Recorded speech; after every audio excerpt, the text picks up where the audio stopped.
morning, beloved. Campfire Bear, good to see you. Mason, good morning.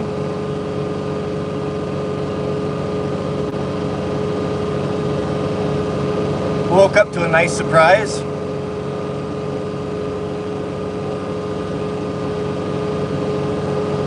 Congratulations on your battle belt.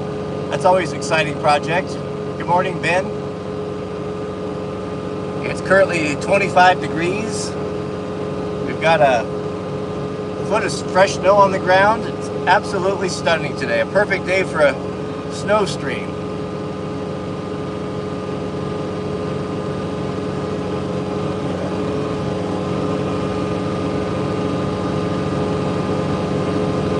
Shout out to Jiraiya, who got everything hooked up for me this morning. I'm still convalescing, but I figured I could probably sit in this heated cab without too much trouble today.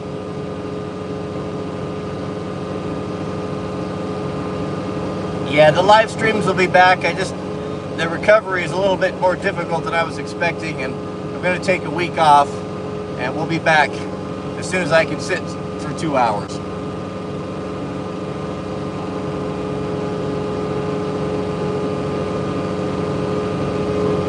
Good morning, Chevy. We got about a foot of snow on the ground. Light, fluffy snow, cold 25 degrees. Should be able to burn some diesel today. Welcome, Scotland.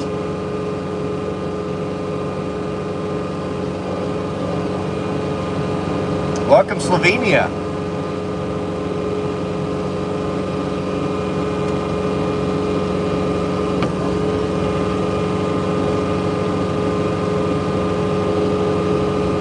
Good morning, Lucas. See, you get some cold weather in Idaho as well. Boy, it's beautiful today.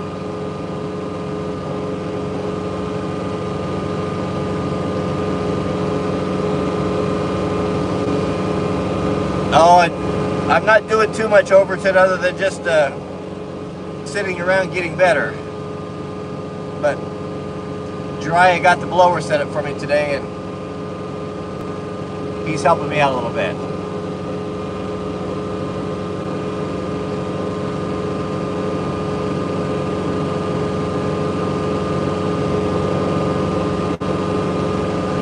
The secret to snowboarding is a pro-ho?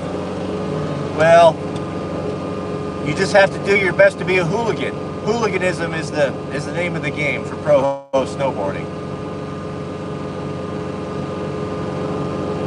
Greetings to New York. They got some snow as well. 80 degrees in Alabama. Well, that's why I don't live in the South. But Southern man, he likes it that way.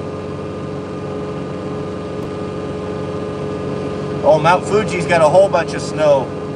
I don't think I'll be up there on my snow bike for a few weeks, so.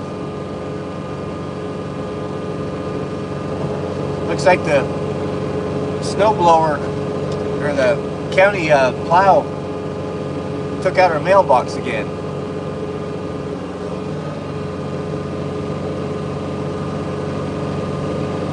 Well, not all Southern men like humidity and heat and bugs. Looks like we got pretty close to a foot of snow on the ground. Maybe more, maybe 14 inches.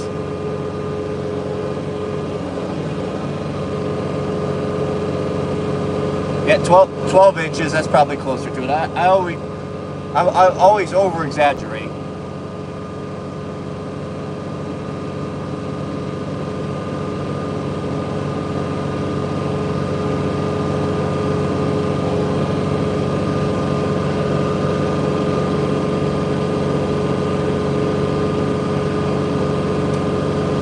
Oh, I'm convalescing from, I had a robotic hernia surgery that was a little bit more invasive than I was planning. It's been kind of a tough recovery, but I'm doing good today. Today's the best day so far.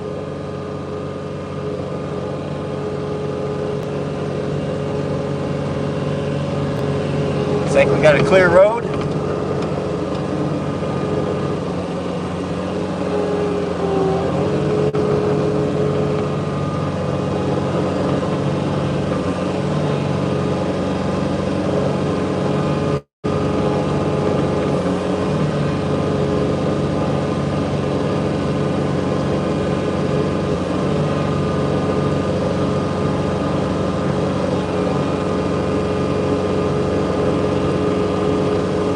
Yeah, thank you. I'm feeling a lot better today.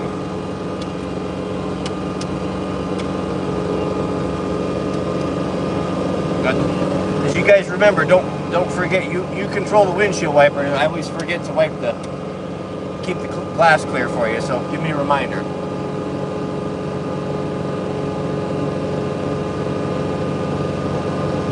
'83 in Fort Myers. I used to live close by there. I lived on Sanibel Island for a while.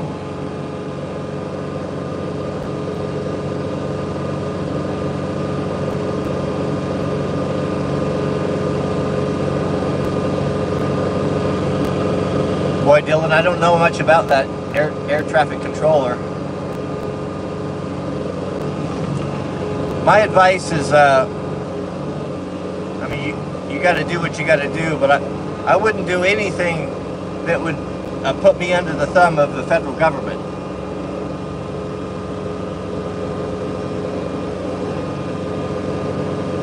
I wouldn't offer them any assistance whatsoever.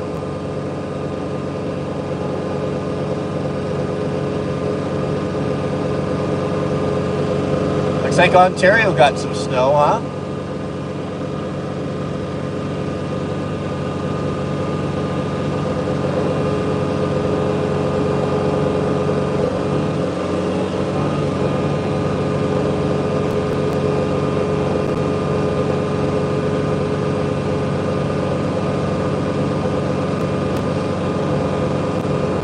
There's nothing wrong with a gas-operated tractor. Having a gas-operated tractor is better than no tractor.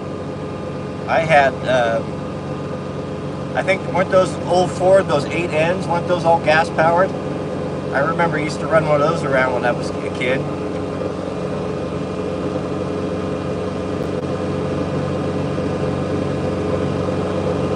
Oh goodness, we have a super chat. I forget how to even run the stream anymore. Well, we have a super chat from Ryan Barnes. Shout out to you, Ryan. Thank you for your generosity. Ryan writes, was a Michigan man. I was a Michigan man, and now I'm a North Carolina man. 75 and beautiful today. Well, shout out to you.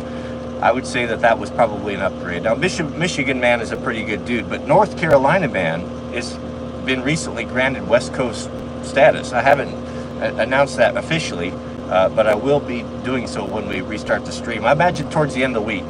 I'm not able to sit for 2-3 hours yet. I'm still pretty sore, so I'm gonna run probably through Friday, keep just chilling out a little bit, and then Lord willing, we'll restart it back up on Monday morning.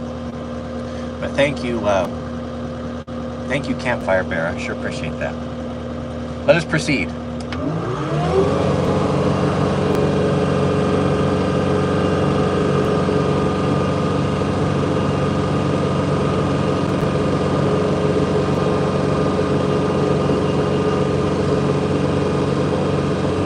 Kind of had to plow the driveway just so Jiraiya can get in here.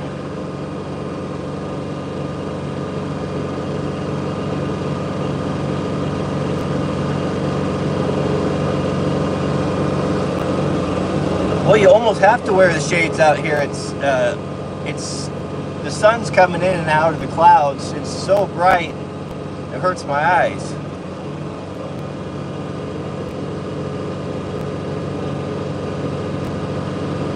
Yeah, my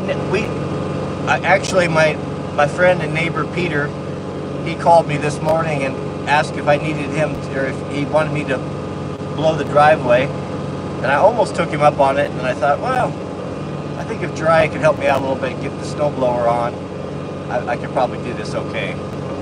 So yeah, some folks have offered.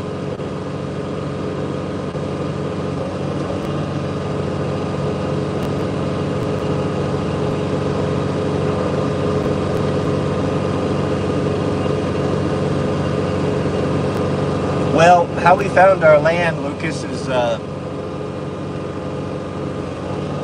when Mrs. W and I started looking, we kind of sat down on the map and decided, where is it that we wanted to live? And how we determined that was, where you spend your time is usually where your heart is. and we kind of ask ourselves, you know, on the weekends, where did we find ourselves spending our time? Where were we wanting to go and hang out when we left the house? And it was this area because of the access to Mount Fuji and such.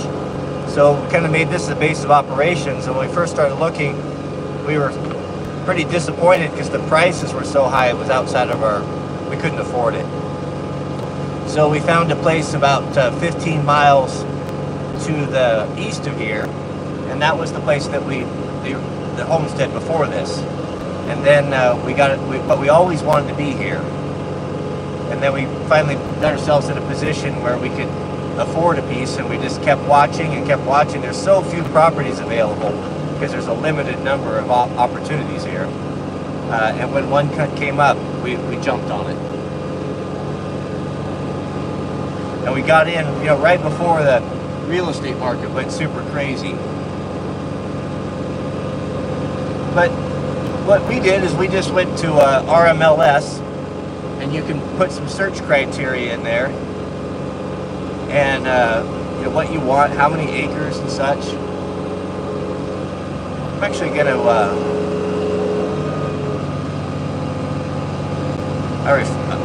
I'm going to go over here. I got to blow out a spot to put, we got to move that trailer. I'm going to blow out a spot to, parking spot for that trailer, and then Dry is going to back that in there. And Mrs. W would print out those RMLS listings, and we just, every weekend, we would just drive around and look. We looked at hundreds of pieces.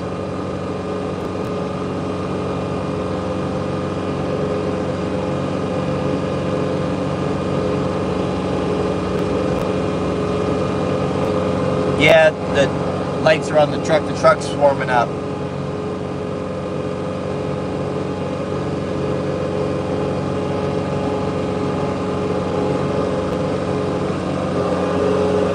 Snow's a little, it's cold, it's 25 degrees, but the snow's a little wet.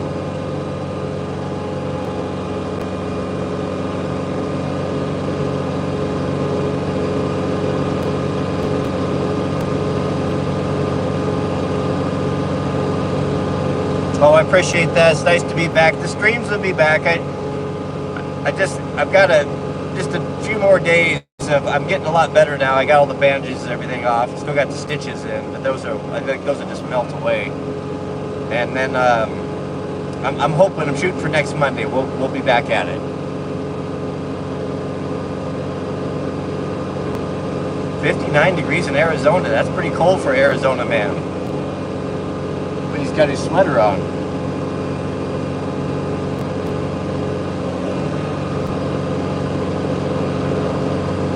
The Cold Steel AK-47, you know, I've seen that. I think I've seen that. Is that a folding knife? It's a if I remember right, it's a heavy duty, kind of overbuilt, super strong knife.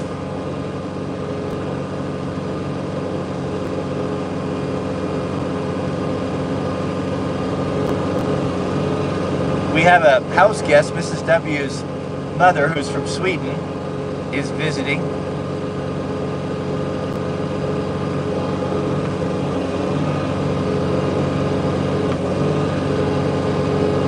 Oh, it's a fixed blade.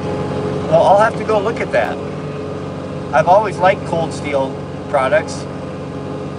You know, they don't always give me the fizz, but I do appreciate them. They've always seemed to be a good value and well built.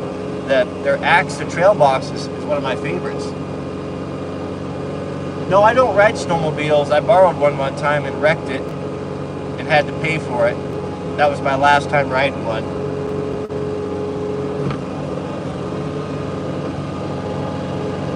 Never borrow a snowmobile, that's what I say. Oh goodness, shut it down. We have a super chat from Cody Bordeaux. Cody writes, good morning. Currently 82 Fahrenheit, just south of New Orleans. Love the snowplow streams. Well, I sure appreciate that, Cody. Yeah, it's hot down there. You guys probably never ever receive snow. You know, something happened the other day that was so strange. I watched the weather. There's a really good YouTube channel, Northwest Weather something. And he does a really good job, and he covers the West Coast. And he was telling me the other day that I think it was San Francisco, received for the first time ever a blizzard warning. They had snow down there.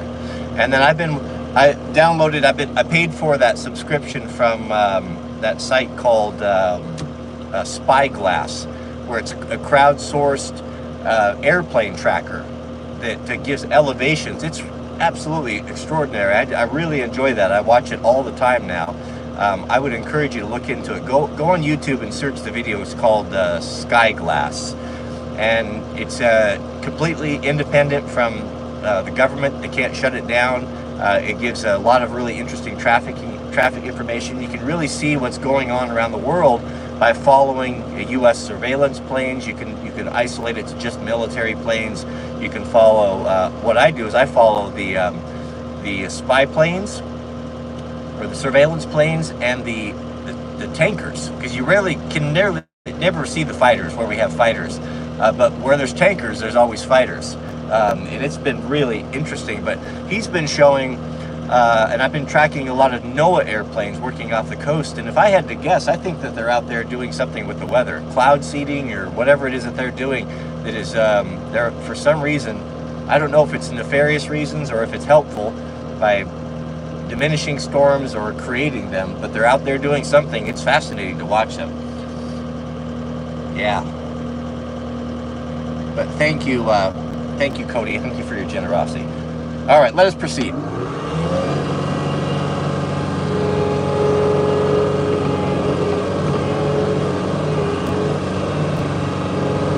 We're going to go over here and make a parking spot for Jiraiya.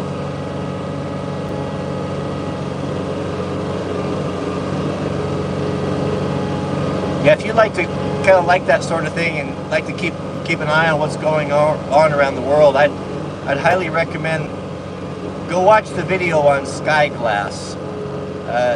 It's about a 1 hour video or so from the two guys that really kind of conceived of it, put it together, and how to use it.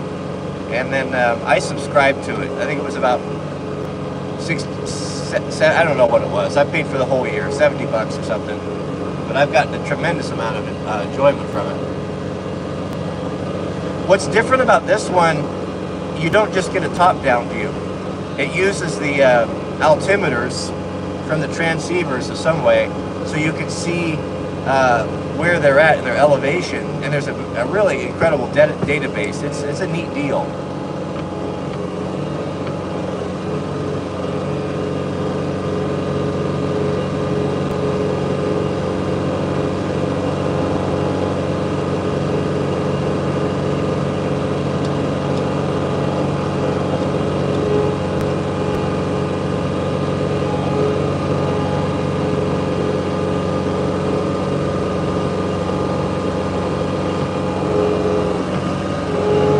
I haven't played Fallout very much. Jack got me into, I played one version, maybe a year ago or so, a couple of years ago.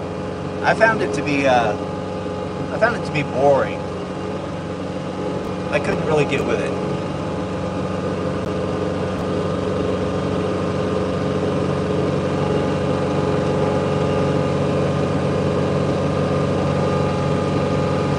I sure hope I removed everything in here. I guess we'll find out.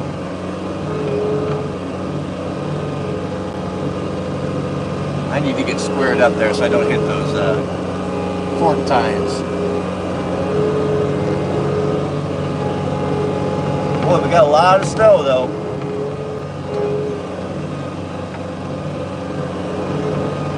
We'll just take it nice and slow here.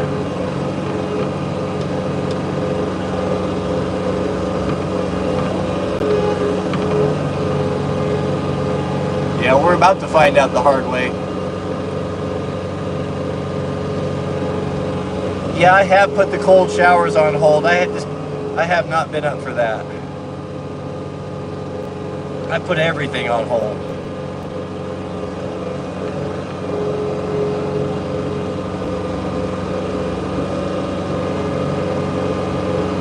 Oh, goodness, we have a super chat from Anthony Goes to Tennessee.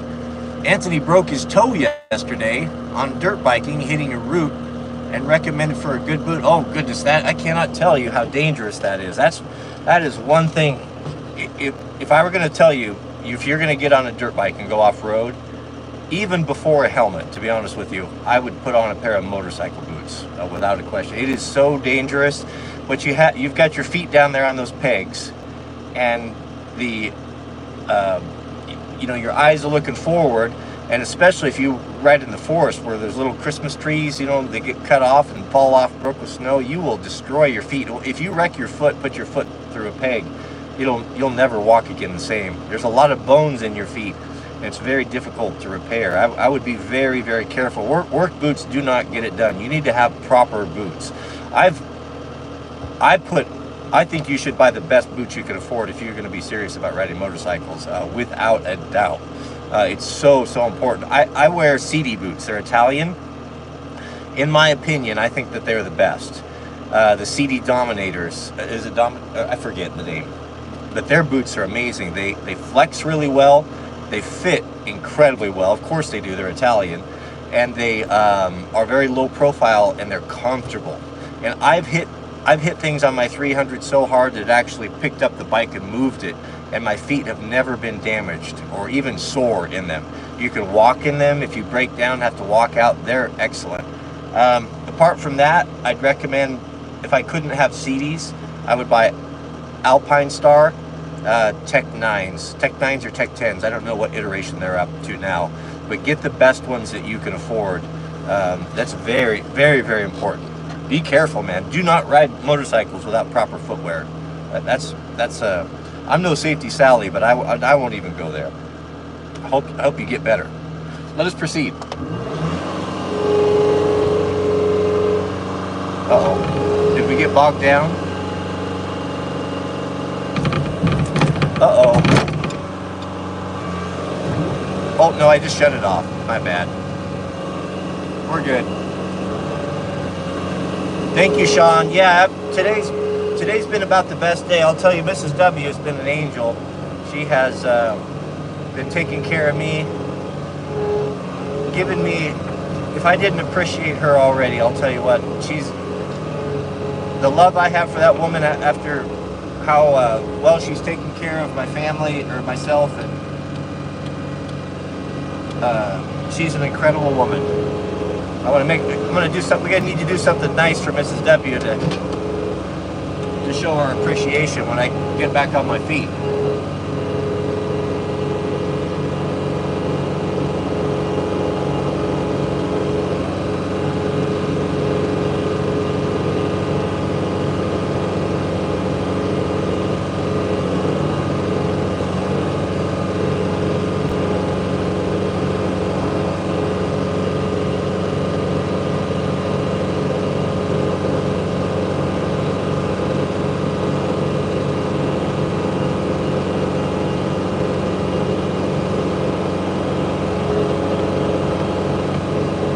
Hey, Mike. Handy Mike's here. Good to see you, Mike.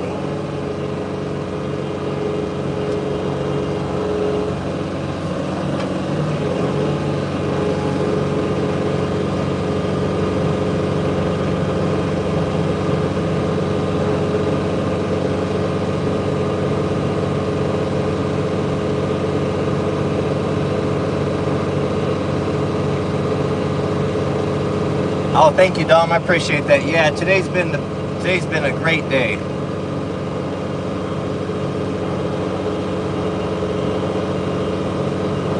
No, that's the chicken house.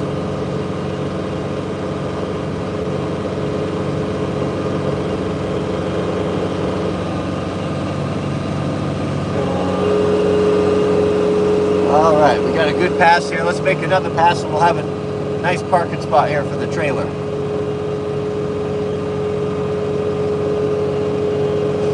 It's supposed to, the forecast always changes, but it's supposed to snow for the rest of the week. Remember last year, about this time, we had that huge snowfall. We were out here blowing snow for a week.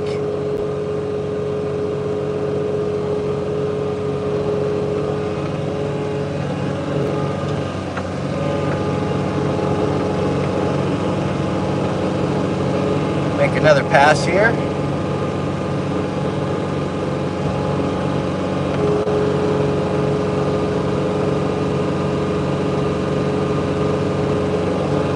38 degrees. That's 38 degrees in New York. That's cold. Imagine it's cold and wet and miserable.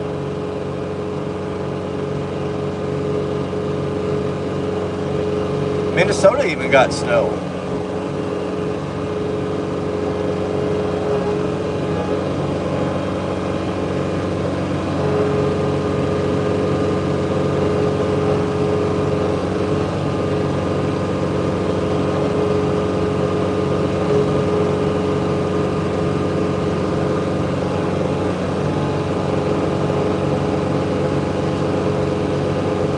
We might have to ask Mrs. W if she'd make us a coffee to go.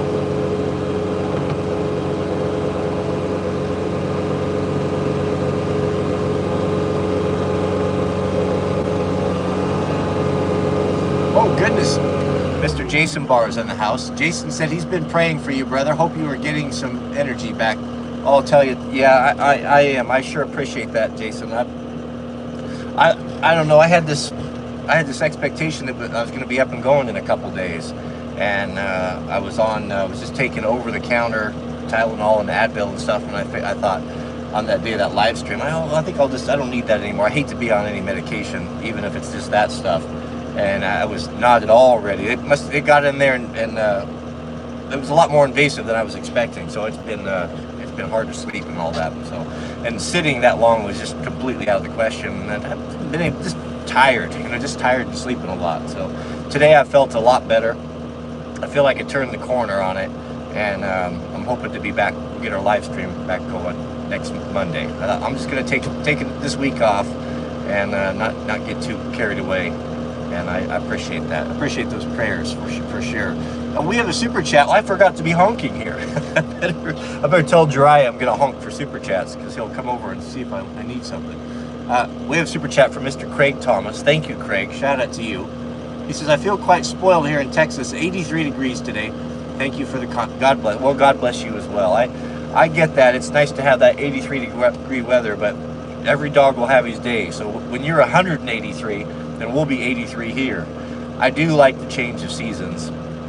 I told you guys I lived in Florida for a year. I got to experience the whole thing from hot to Africa hot. And it was rough, man. It was rough. But thank you, gentlemen. All right, let us proceed.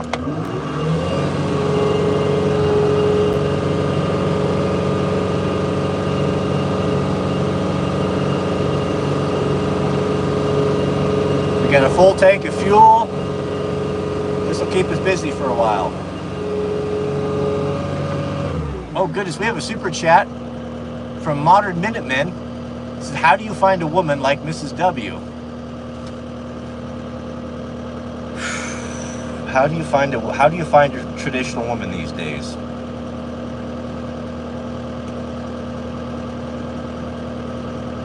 I would say, if a woman is on the internet, if she's posting pictures of herself on the internet, then that's completely a no-go. A no-go whatsoever. It would have to be someone that is not, I'm not saying that she's not using the internet, but she's not putting herself out there to draw attention to herself. That's about the biggest red flag you could get.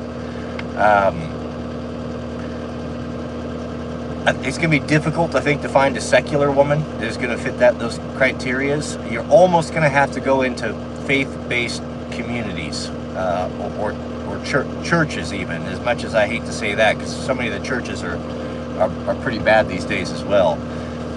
Rural areas, you're gonna have to go there, and you're gonna have to beat the bushes, as my granddad used to say. You're gonna have to actually show up physically. You're not gonna find them online, because the good ones are most likely not going to be online. So your Midwest areas, maybe your areas that's going to be away from tourism, just places that most people don't typically want to live, is where you're going to find the good ones that are not exposed and corrupted by modern feminism and the attention seeking on the internet. I don't know where you live or what your situation is, but if that was me, if I found myself in that position, I would probably be looking, in the Dakotas. I would go into places where you're going to have the the least amount of negative influence to find someone with those traditional values that is able to sew and willing to be a traditional submissive woman, that is going to share your faith. That's what I'd do. I would get as far away from the cities and the influences of those as possible. And you just got to get out there. You got to get out there, and you got to do your own homework too. You got to make yourself. You got to take care of yourself. Make sure that you're well groomed. If you're out of shape, get yourself into shape, and be an interesting person. Read and educate yourself. Get involved in activities. I think the best way is to really put yourself out there and get yourself involved in things. If you have a passion for bird watching, or you have a passion for fishing or sea kayaking, seek out clubs and organizations that get together to do things like that you enjoy. Put yourself out there, but make sure you're ready to capitalize on the moment that you do meet one, that you're your best self that you can be. Again, well groomed, take care of yourself, make sure that a peacock. How does a peacock attract a mate? It puts its feathers up, it makes itself look as fabulous as possible. You've got to work with what you have and to do that. I found it so interesting the first time I visited the Amish country up in Intercourse, Pennsylvania. I noticed that the single men that were trying to attract a potential mate, they have their buggies that they use. They would actually decorate their buggies with Christmas balls and tinsel. It was quite charming. Basically, they were putting their peacock feathers out. So I would say that it's unlikely, not impossible, but it's unlikely you're going to meet a quality person on the internet that they're going to be someone that has more experience than you're going to want to marry. That's one thing that these women don't understand, is they don't think that their body counts matter. But to us as men, just the thought of falling in love and marrying a woman that's had huge high body counts, that's just a no-go, man. I would not. That would not be okay with me. I would rather be a bachelor than to deal with that. It's just not something I want. If you want that, if you can live with that, that's fine. I'm not telling you what to do, but I guess that's what I would do, to give you my best advice I could give you. But shout out to you. Good luck. It's not an easy thing. I sure do appreciate that. Oh, we have a new member, Riley. Shout out to Riley. Welcome, Riley. We're glad to have you here. All right, let us proceed. We better get a little air going. We're starting to fog up a bit.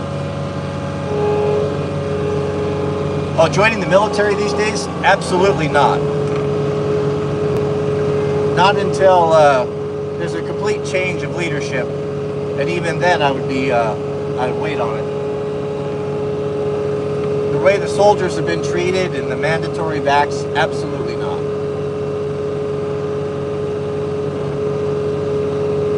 To go fight and die for money and greed.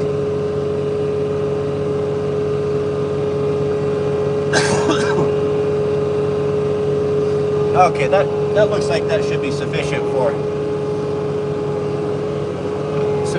the snow trailer. All right, let's clear the driveway out here.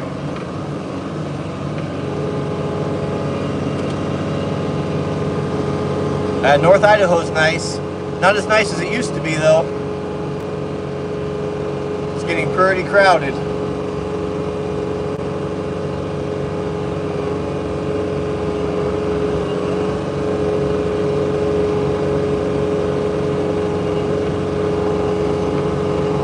Yeah, and so they rescinded it. And so that's supposed to make me think different, the way the soldiers were treated. That doesn't change anything.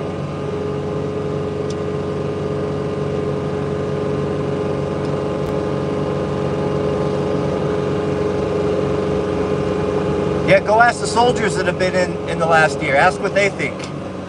They're almost unanimously checking out and advising against it. Not on your life. Plus, we might need you guys. You know, all of you soldiers, you swore an oath to defend against threats, outside and inside.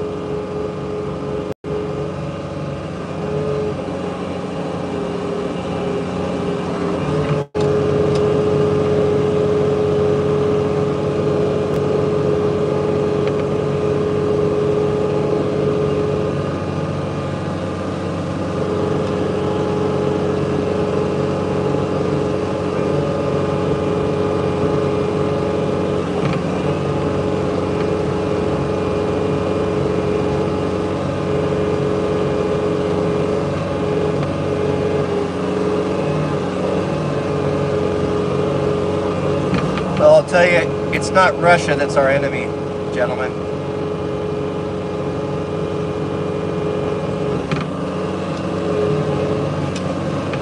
If you think that, then you've bought into the propaganda. I would recommend you go listen. I'm going to give you guys some homework right here. I would recommend, I'm not going to try to bias you or tell you anything, but I would recommend you go and you watch with an open mind. Watch Putin's last speech that he did, his State of the Union speech. Watch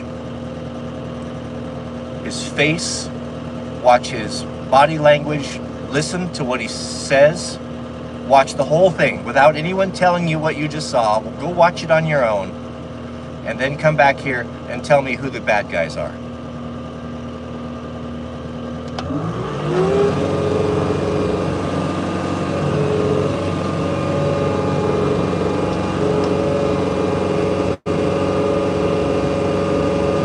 I don't know who the proud nurse is. I've never heard that name before. Can you expand on that?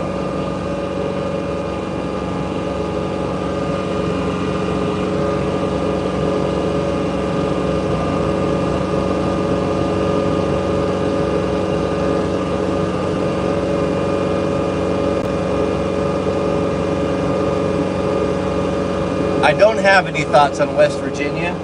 I don't know if I've even been there. I don't know anything about it. All I know is a Southern man lives there.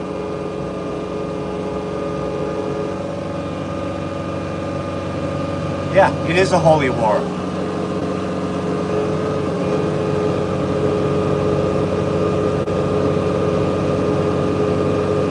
Ukraine absolutely started this war. No, we did. We provoked. It's basically what's going on there is a reverse Cuban Missile Crisis. And no sane country could have possibly done anything different.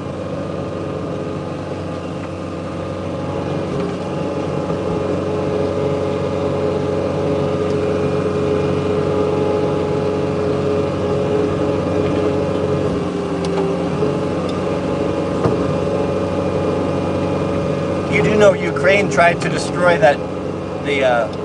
cause the sabotage the nuclear plant, right? And it was Russia that prevented that from happening. Go look into that.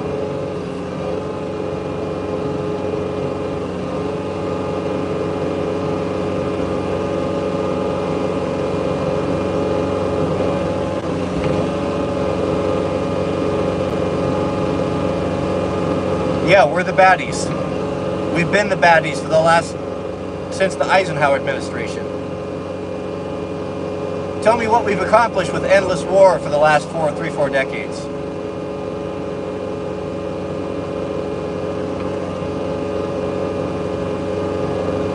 I'm not disparaging the soldiers who went over there for the right reasons, because that's what they did. They were lied to.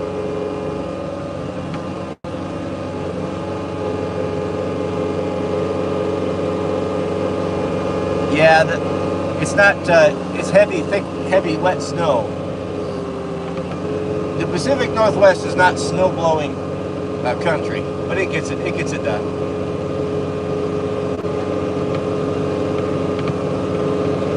Also, Jack's got his car in the way there, so I can't throw it off to the side, so I'm re-blowing everything that I throw.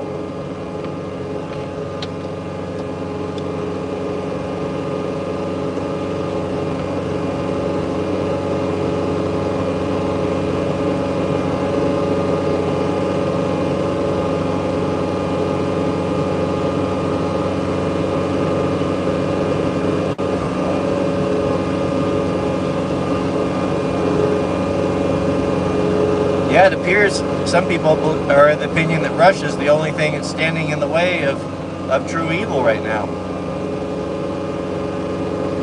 Yeah, we have been the baddies since World War I, that's true. Goodness, when I think about how I bought into all of that, and the patriotism and everything, it just makes me sick.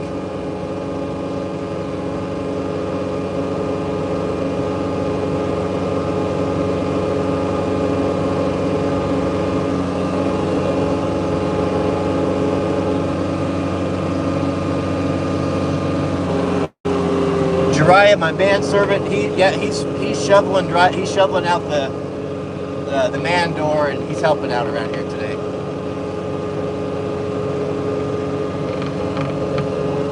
History is a good educator, yeah. It is. That's been that way for me. What's sad is the people who witness it and partake in history but still don't learn.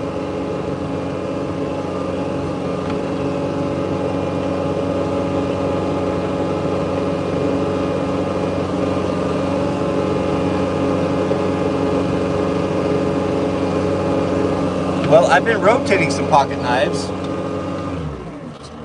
Today I'm carrying, I do have a fondness for this one. It never gets old. I'm going to have that spring broken and wore out by Christmas time.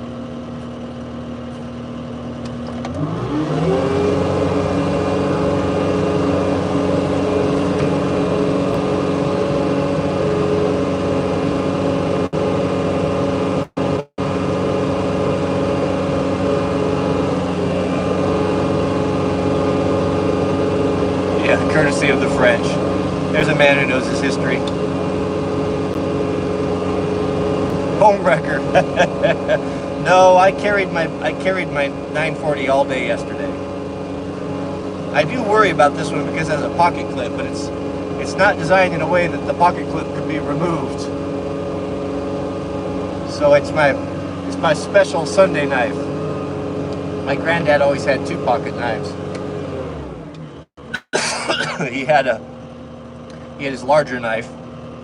He used to carry the old charade old timers with the tri-blades, and that's what he carried to work, his pocket knife. And then he had his Sunday knife. He even had a different handkerchief on Sunday. He was a Sunday keeper, and he would change out his pocket knife. He had a small, more of like a single, I think it was a two-bladed, smaller version, that he would take that one to church, a little bit fancier, or just a little bit smaller maybe.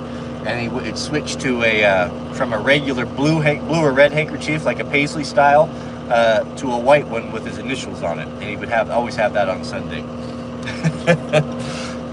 Because he was old school that way. I always thought that was kind of silly when I was a kid, but now that I'm older and I'm at his age when he was doing that when I was a boy, I think it's like the coolest thing ever. Goodness, we have a super chat from Colin Gomez, and Colin writes that he hopes I'm doing good. Maybe I missed it, but you don't mind asking, what surgery did you have? Yeah, I don't mind asking. I was going to keep it secret, but who cares? I had an experimental robotic, not experimental, a robotic hernia surgery. Let's get into the point where it's something I'd suffered with for a while. And then I thought, well, I'll just deal with it. And then a month ago or so, I had a really rough day up snow biking, where the snow was about 3 feet of really deep powder, and I was picking up the bike all day long, and just that massive strain from the day finally blew it out, and it was getting to the point where it was really hard for me to sit through the live stream, and I couldn't lift anything, and like, I got to get this thing fixed. I just couldn't put it off anymore. This wasn't something I could live with. So that's what it was. Thank you for that super chat. I sure appreciate that. Let us proceed, gentlemen.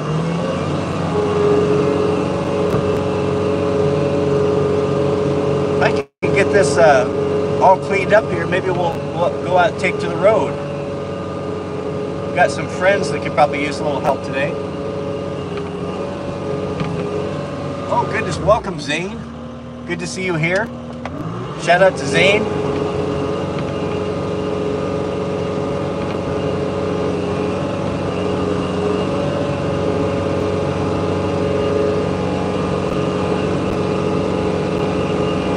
Yeah, that hernia surgery was rough, man. They poked three holes in me. I haven't had I just haven't been able to go watch the procedure like online, what happened to me, because it gives me the heebies.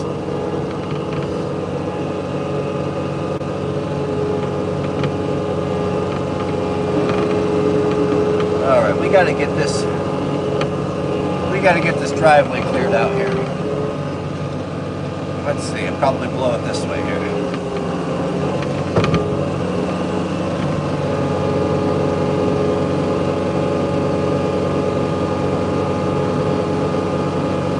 Yeah, they must have inflated, because that's the bad part. Is it feels like they separated the skin from the muscle. It's my whole stomach is all just purple, black and blue, bruised, and hurts like the devil. Oh, I wish we could go get a cheese Danish. The bakery's not open on Tuesday, unfortunately. Wouldn't that be something?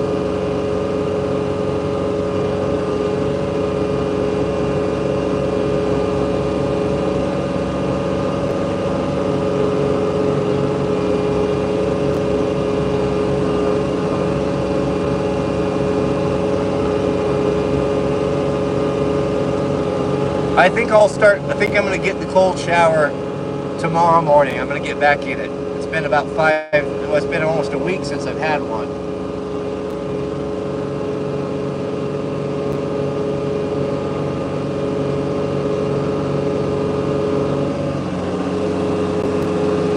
Rub a little open-offs on it. Probably wouldn't be a bad idea, to be honest with you.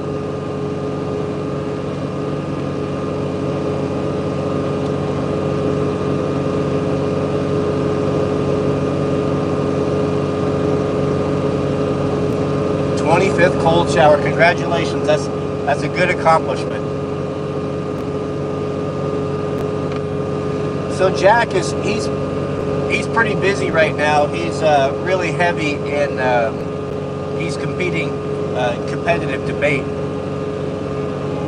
and he's competing in multiple categories, and he's doing speech as well. And so he's really busy with that. There's a lot of work that goes into that. I didn't know. Mrs. W and I are of the opinion that if he is, if he's really working hard and putting the work in with his education, that we kind of cut him some slack when it comes to chores, different chores and things. He still does all of his normal chores, but I kind of let him focus on that.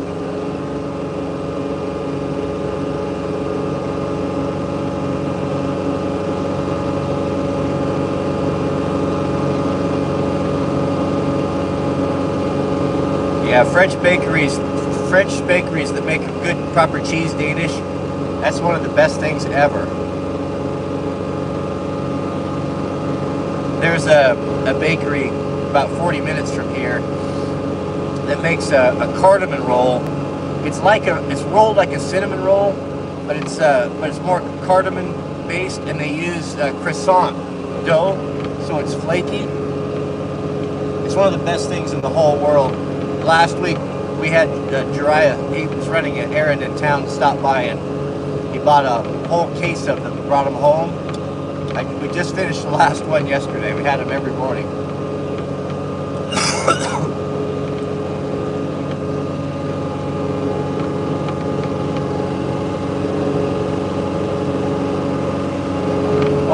I'm sorry, those long messages in the chat. I'm trying to focus on what I'm doing. I can't read them. If you can be a little bit more concise.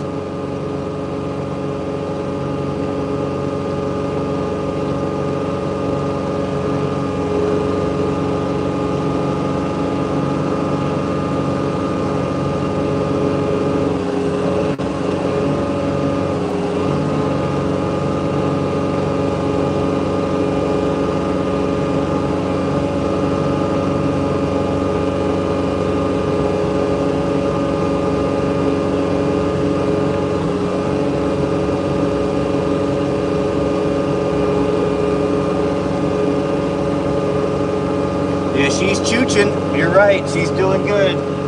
Heavy snow, of course, but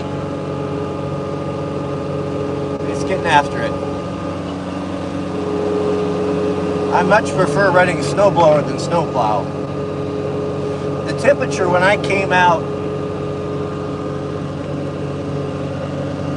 my shooter was it was 25.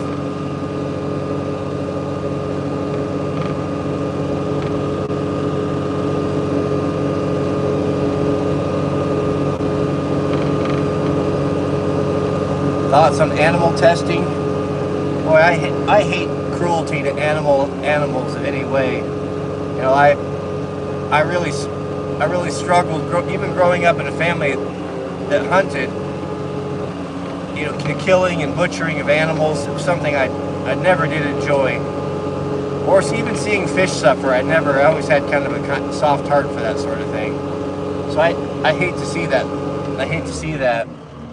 But I understand, you know, there are things that are necessary. It'd be better if I had a child that needed a life-saving medication and there was animal testing that could produce something that would, you know, cause people to be able to, you know, be cured from horrible diseases. But I think it's important that it's done humanely. But what Fauci did with those beagles and what the cosmetic industry just does to torture and harm animals for vanity's sake, I think is deplorable. And you know, we have a responsibility. God is keeping track in the book of life of how we interact with everything and how we treat animals, how we treat the lesser animals and creatures it's going to matter. There's a way to butcher a hog, to kill a hog or a steer humanely, and then there's one that can be done cruelly or just purely out of profit. So I don't know. I mean, it's a bad deal. It's just a bad deal. This cruel world that we live in. You know, the good book tells us the whole world groans under the burden of sin. You know, not just we are affected by it, but the whole animal kingdom as well. You know, the predatory system, and you know, before, when there was no death, there wouldn't be any reason for those things to happen.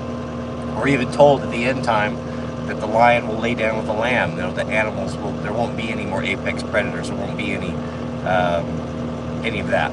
That everything will live in harmony. That was always God's plan. So it's an unfortunate necessity, but I guess if we're going to do it, then it needs to be done humanely as possible. We have a super chat. Could I miss that? Super chat from Colin Gomez. Shout out to you, Colin. And Colin says, I'm feeling pretty proud. We have had no power for the last 25 hours, and my family has lived perfectly with my generator and stored fuel. Yeah. Is there no greater feeling for a man than to be able to handle a situation like that? You know, that's not easy. 25 hours is a long time. Most people, 90% of people, maybe more in this country, would really have a struggle with that. Would haven't planned. They don't have a pantry. They've got a generator. They don't have fuel. I mean, they're completely caught off guard. It's astonishing to me how many folks are living on a knife's edge and don't realize how fragile everything is, and that these things are going to be more and more common. And it's a wonderful feeling, and we have an obligation. You know, we have a mandate by God to be the priest or protector of our households, and we need to do what we can. You know, not everyone has the means to get a generator. I understand that, but just some common sense things. You know, set a little money aside, have a few months of food stored up. If you can get a few extra gas cans, keep your car full of fuel in the wintertime. You know, just have a survival kit. Keep a blanket in your car. Have some emergency water. Have a plan. Is that's what we do. Yeah, shout out to you. That's good for you. I'm proud to see that. Let us proceed.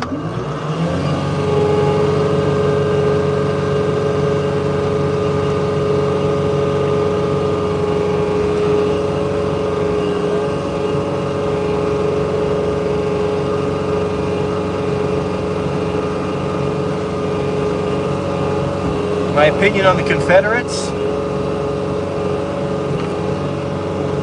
Well, I guess my overall opinion was, you know, I can somewhat sympathize because I don't like people telling me what to do. And, you know, everything that you've been taught about U.S. history and slavery is not necessarily true. There was a lot more going on regarding states' rights in those days than a cursory reading of history would lead you to believe. I've never seen the Confederate flag as a hate symbol. Has it been used that way by racists? Of course it has. But their races come in many shapes and colors.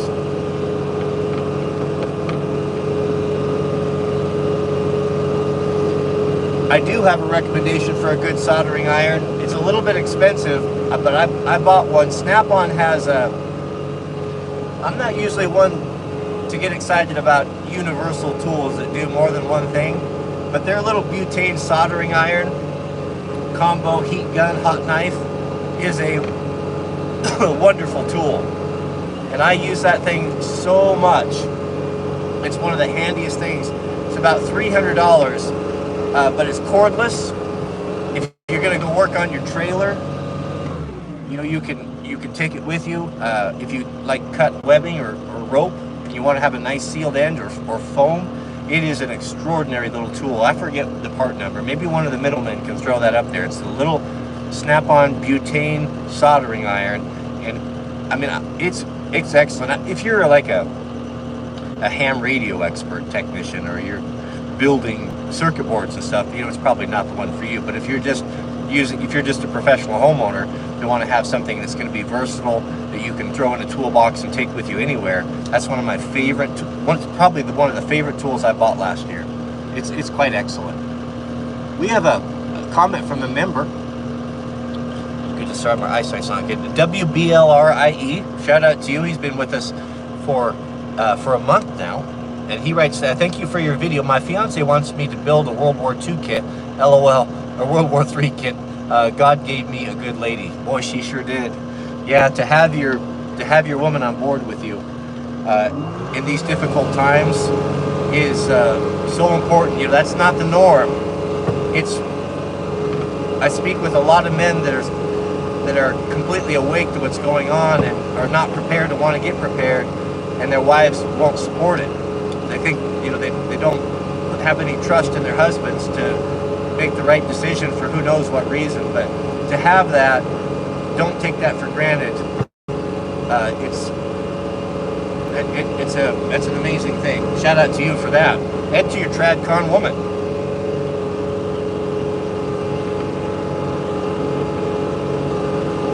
I've been thinking about something lately. Here, let me get this. Here, something that I think we should do. I've actually been giving this a lot of thought lately. This isn't my idea, you know, this has been out there for a while, but of a basic kind of a Minuteman kit. And before you design a kit, I think it's important to determine what are you trying to accomplish with this. What are you trying to make happen? Is this a survival kit for going out into the wilderness? Is this a bag that you're going to keep in your car? It's going to be a get-home bag? Is this a bailout kit? Do you live in a urban environment that might not be safe to live in, that you might need to get away from and sustain yourself? Those are all very different things. And some folks have a hard time realizing that. I got a kick out of the folks when I did the fanny pack video the other day of kind of an expanded urban EDC. If you're going to go out, you know, the waist pack, the sling bag. And then I must have heard from 100 people, "Oh, I thought you said that bob bags or bailout bags were dumb." Well, that's a dumb thing to say. That's a completely different concept. This is not a bailout bag. This was an extended or expanded EDC with some medical supplies and the ability to carry discreetly and have the things that you need if you're going to go out into work or commuting. I mean, the ignorance is astonishing, but narrow be the way and few be that find it. It should be no surprise. But I think that the kit that ProHo should be looking at now, and that I'm putting a lot of thought into and we'll be putting together here soon, it would be a kit. It's like a 48-hour kit. I like the concept of the 48-hour kit that we used for the Wildland Fire Department. What that was our red bag.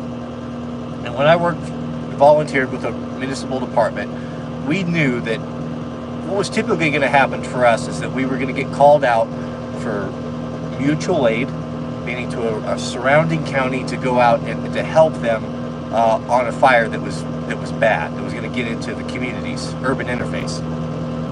So we put together bags that would sustain us without any support for 2 days, 48 hours. That means if you were dropped off in the middle of nowhere, if they put you out on a lookout, out in the middle of the Ponderosa Pine Forest somewhere, you know, watching a power station or watching critical infrastructure somewhere or whatever, or cutting fire line, and you could expect no support whatsoever, no one to come and help you, bring you food or water or medicine or anything, what would you and your guys need to be able to be completely independent and effective, combat effective, or effective to do the work you need to do? What would that be? So what I would see, now I know what that kit is because I've used them for years, and I know exactly what you need. I know what you don't need, what you need, because I've lived in it, and it's actually it's not a lot of stuff, and because of the incredible technology that we have from the camping industry and lightweight backpacking, it's possible to put this kit together in actually a reasonably small package. What I would be adding to this would be a full-size duty holster and sidearm, as well as a carbine, something that you could either break down into two pieces and fit into a reasonably sized bag with that loadout. And I would want to, I'm thinking about this a lot, I want to keep it a reasonable weight too. I would not want to make this thing 80 pounds. It's easy to pack, it's easy to put this kit together and make it 85, 90 pounds. But Proho is not necessarily in the best shape of his life, right? So he's got to keep it light. Keeping it light is very, very important. So we're gonna have to make compromises and sacrifices. So I'll be putting together and thinking about that, and why that's important is where the idea, I like the idea when I grew up in the church. You would show up, someone would make a call, hey, the old widow needs a new roof. Everyone meet out there on Saturday, bring your tools. We're gonna be out there all day. We're gonna put a new roof on our house.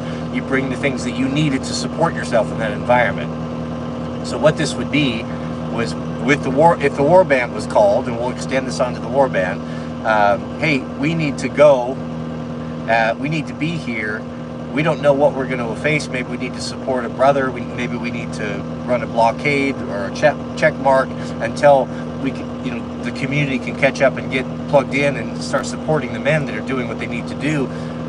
Everything that you would have to support yourself, where you could sleep in any environment. So that would be some sort of a tent or shelter, a sleeping bag or wool blanket, whatever that may be.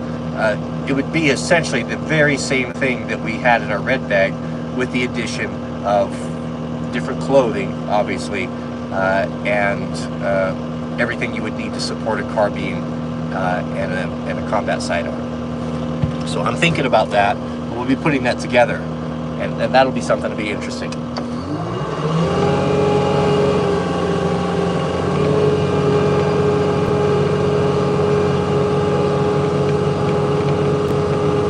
And I want to keep it light. As I said, Proho is not in the best shape, or is in good a shape or as young as he used to be. So I'm thinking keep it like around 45 pounds. And that's asking a lot if we're talking about ammunition and such, right? But hard decisions will have to be made.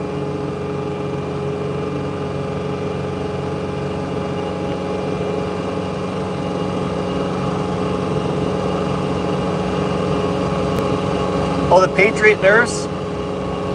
I have been subscribed to the Patriot Nurse for probably a decade or better. A great channel.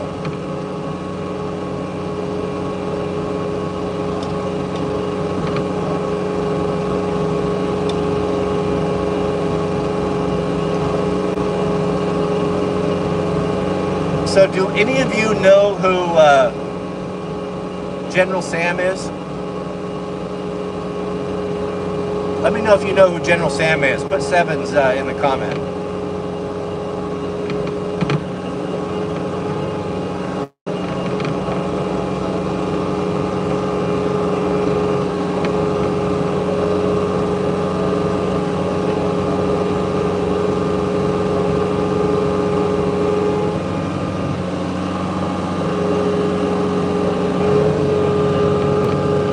Did I miss a super chat? Surely not. Oh, Jamie, did I miss your super chat? Hold on, I'm backing up. I don't have the benefit of the middlemen feeding me the questions here, so I'm scrolling back. I'm sorry about that, Jamie. Oh, there he is. Jamie, shout out to you. He says, do you usually keep your Super Duty outside?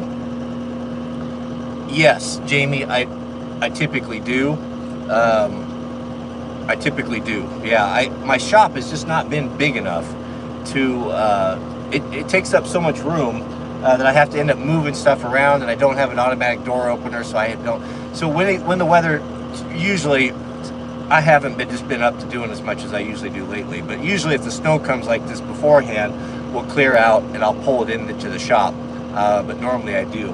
Once we still got stuff everywhere. We've had snow on the ground all winter long. We can't get out to the old shop and get everything organized, so everything's kind of on hold until the spring. What the plan is I'll be getting a lot of those things out of my main shop here. There's storage and motorcycles and stuff, and then I'll set it up so I'll pull it in the evenings there. But yes, yeah, thank you for that. I appreciate that. Sorry for missing your super chat. Goodness, we have a super chat from Gearhead Ted. Good to see you, Gearhead, and Double Lantern member. Let's not forget that. Gearhead writes, you and your family have been in my prayers. Glad to see your live stream and hopefully feeling better. I sure am, Ted. I thank you for that. I appreciate that. Today's been the best day yet. I felt good enough. Jariah helped me out. He got the snowblower mounted up for me, and I figured I could sit out here in this heated cab without too much trouble. But thank you for your prayers.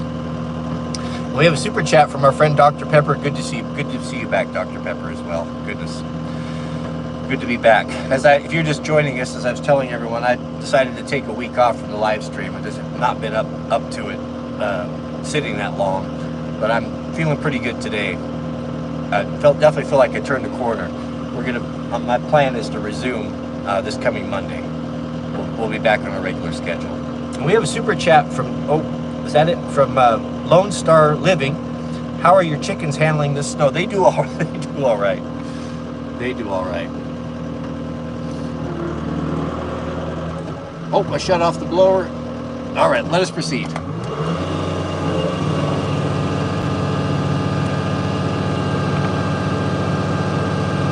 I missed Spider-Man super chat too?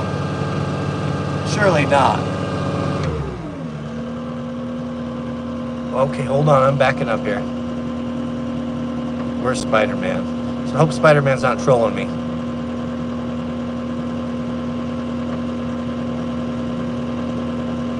Oh, no, he did. He did. I'm sorry. Oh, Spearman, not Spider-Man. Goodness, I'm sorry, Spearman. Spearman said, hey, Cody, last week I backed out of a job I'd accepted in lieu of a better offer I received prior to my start date. I feel sort of guilty. Should I? No, I wouldn't say so, brother. I wouldn't say so. I mean, really, no one else is going to look out for you. It's a dog-eat-dog world, and your number one obligation, obviously, is you got to see to your own things and to your own family first. These companies, if they got in a bind or made bad decisions and had to cut folks, they wouldn't think twice about, most of them, wouldn't think twice about letting you go. They're going to do what they have to do. And a man's got to take the best opportunity. I mean, your main obligation is to do the best you can for your family and set yourself up the best you can. This is a hard old world that's only getting more difficult. So you got to make that decision. I think most guys would have done it. As long as you were straightforward about it and you were honest, I would have a clear conscience. Even if I'd started a job and something else came along, I would say, hey, I'm sorry about this. I don't want to put you in a bind. I'm happy to give you a couple weeks if that will help you transition someone else into the whatever. You just do the right thing, make it right the best you can, be forthright and honest about it. And I don't think anyone would fault you for that. I wouldn't. If someone came to me and that's happened many times. My friend Brian worked for me for about a year, and he was really enjoyed having him, and he got a better opportunity, and it came up, and he just told me, and there was never been any hard feelings, and he was forthright and honest about it, and we're just as good of friends as we've always been. It was not at all a problem, and I never faulted him for trying to better himself and get his family set up in a better position. So I would not feel guilty about that whatsoever. Sorry about missing that. I'm sorry. I missed we have a super chat from Lexus Landscape. Shout out to you, Lexus. Thank you for that. He says, you have been missed by many. Stay safe, but more importantly, have fun. I sure appreciate that, and I'll be back. As I said, it was harder to get back on my feet than I was expecting. It was a more invasive. I just had this idea that I was going to be up and going in a couple days, and that just wasn't the case. But Mrs. W has been key, essential in helping me get back in my feet with good nutrition and taking good care of me and keeping me fed and warm, and I'm feeling good. I don't think there's any problems. It's just part of the process. It's only been a week today. I guess it was last Tuesday, wasn't it? So it's only been 7 days. And that's pretty invasive. Fill you full of holes. But thank you for that, and I do appreciate all your prayers. All right, let us proceed, gentlemen. Oh my goodness, we have another super chat from Dr. Pepper, who writes, I've never seen a recovery from hair plugs that takes quite so long, but they definitely look better than the toupee. I know. I wasn't going to mention that. I am a vain person. Vanity certainly is my vice, but they do look nice, don't they? Those hair plugs. Almost as good as Elon's. All right. Shout out to Dr. Pepper.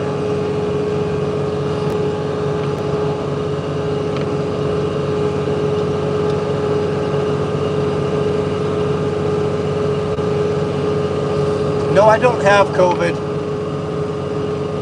I have natural immunity.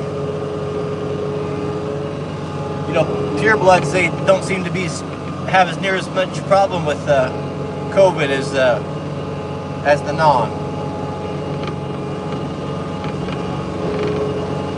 Funny that.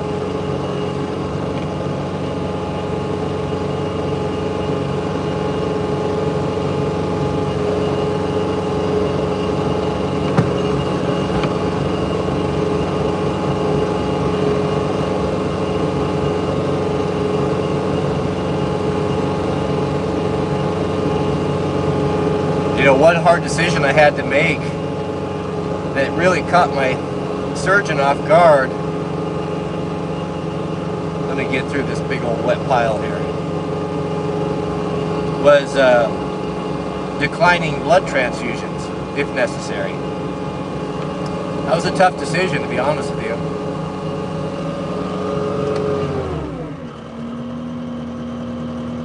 Now, I'm not a scientist or a medical doctor or anything, but I asked him, I said, what about the blood supply? I was uncomfortable, very uncomfortable, having, let's say something happened and you needed a transfusion, to be receiving vaccinated blood. That was a concern of mine. And I asked him about it, and he said, he goes, I'm sure that wouldn't be a problem. I'm sure that would all be filtered out in the process. And I said, are you saying that because you know, or are you saying that because it's a think so? And he said, well, I don't know for sure, and so I had to make a decision. I had to sign the paperwork.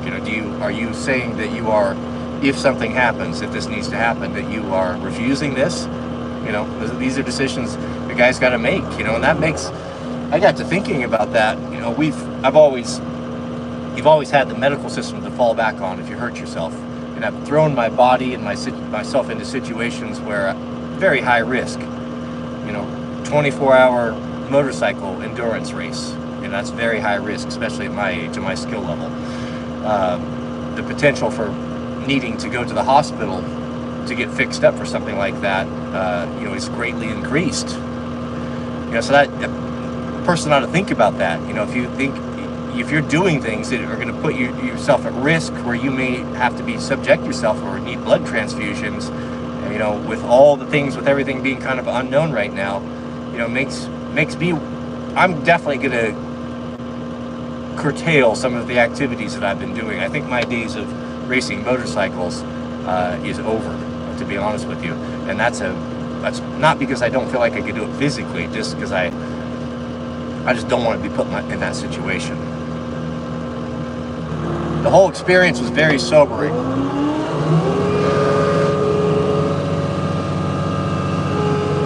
And thank you, Lexus. Thank you for that, your generosity, Lexus.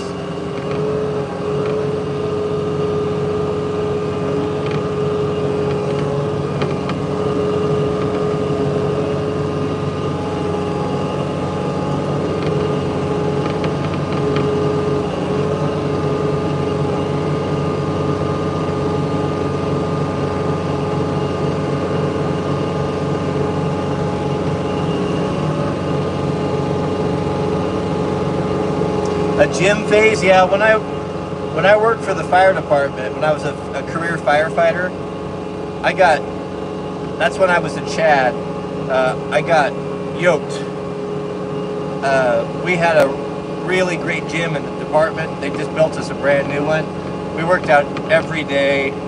I never did steroids or got into that. I was always natty, but I did take, supplements and different things, and it was really, really focused on my nutrition. Do you know what I used to eat in the morning? You won't believe this. I still can't believe it to this day. I would crack a dozen. I have to eat a tremendous amount. So I'm 6'4". My natural body weight, I'm a little bit slighter. I have a 33 inch waist, and I usually weigh about 190. Well, 190 right there is a good normal weight for me. Where if you're just not putting bulk on or anything like that. So when I was, I was up close to 230, and that was, just ripped. I was competing in, I was climbing. I was doing a lot of mountaineering, so I was climbing a different 14er every month. I was doing competitive, the firefighter competitions, throwing the ladders and all that. So I was really big and in good shape. I used to crack a dozen eggs in the blender. This was before I'd go on shift, and just blend them up and just drink them raw, Rocky style. And then I would take 2 cans of tuna fish, and I would put those in the blender, and a can of V8, no, 1 can. It was 1 can of tuna fish for 1 can of V8 juice, and blend that nasty concoction up and drink it like a shake. It was disgusting. Absolutely disgusting. But I had to eat so much protein, massive amounts of protein to keep that weight on. Because I was very aerobic as well. I was doing a lot of mountain biking, and half my paycheck would go to Costco just buying food.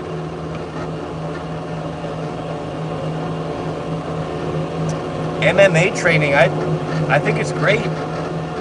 It's great to be able to know how to handle yourself. If we had a local gym that did anything like that, I would definitely do it. But it's too far of a drive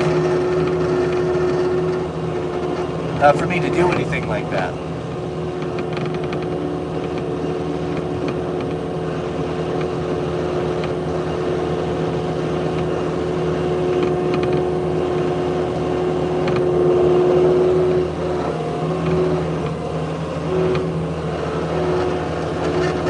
And I want to clarify about the vaccination as well. I'm not judging anyone. I understand how scary that whole thing was, and everyone, for the most part, was reacting, doing the best, making the best decision they could with the information that was provided. And it's not your fault. It's not anyone's fault that folks were not given all the truth or misled, as we're starting to see today. So I want to be clear about that.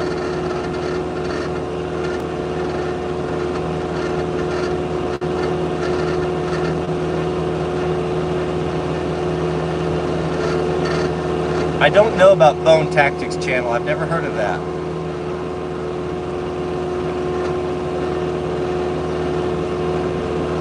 But I've always, I've never had vaccinations. I've always took a religious exemption. So you have to understand where I was coming from as well. Yeah, I'm very familiar with the mRNA. I've spent countless hours looking into this. But again, I'm not judging anyone. Every man's got to do what he seems to be best with the information he has. So to get up on a soapbox and gloat now is foolish. Could have went the other way.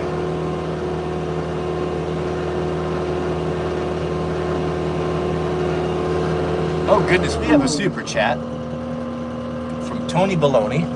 It says, Cody, you are a breath of fresh air. Glad to have you back. Shout out to the middlemen and Big Fizz. Love Bobcat Lives. Well,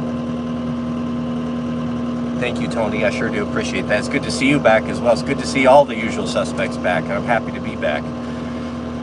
Yeah, it was grim, you know, when you're going into, I mean, it's more difficult for me. I mean, maybe you guys, you kind of grew up with the medical system and you're laughing at me for being a big baby or being dramatic over it, but, you know, I grew up in an environment that was very distrustful of the medical industry, and it's just something we didn't do. You know, I endured the torture of the damned with multiple injuries that I had to have dealt with because of that reason, you know, that we were just, it was forbidden for us to visit them. So it's a difficult thing for me to put me in that situation. And yeah, getting rolled into that room, and when I saw just the number of staff and the seriousness of it, you know, and then they ask you about, you know, I had to sign my will, and they ask if you want to see a chaplain beforehand. You know, these things, all these things play on your mind, you know, and it's a difficult thing when you are a control freak to put yourself in a situation where you have no control.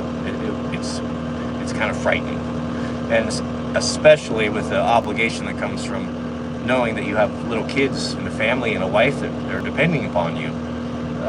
That makes it even. It was a very heavy. It was a difficult thing. It was a difficult, even though, you know, my shout goes out to, and you know who you are, those of you who have had exceedingly difficult and truly life-threatening procedures, multiples that are right here in the chat right now. You know, they're laughing at me a little bit, and I understand that. But for me, it was real. That was my reality. But thank you, Tony. All right, let us proceed.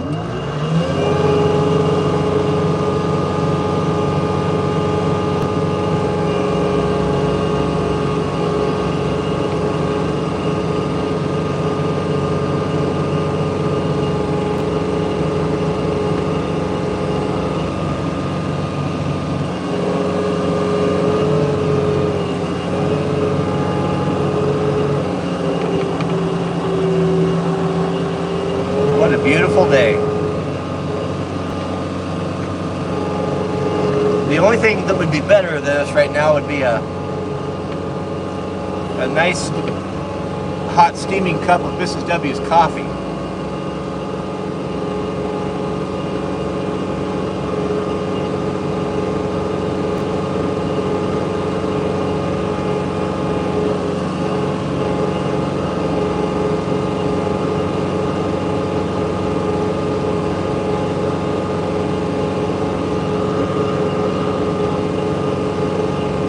Degrees of Texas. Goodness, that doesn't sound so good to me. I can see there's nothing melting off the roof, so we're still below freezing. I'll bet with the sun out we're probably right around 31 or so.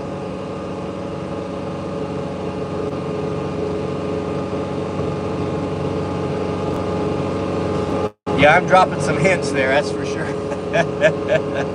Dr. Pepper knows what time it is. I'm assuming that she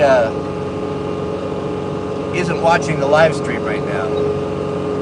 Mrs. W's mother is visiting, so they're probably having some time together.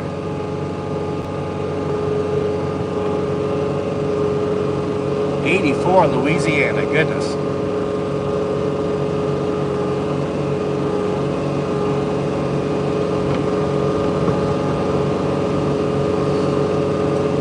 You know, I don't know if that's the mountain has been shrouded in fog all morning. We'll be over there in a minute. We'll take a look. That's why I'm out of the house. You see, there's a man who's lived.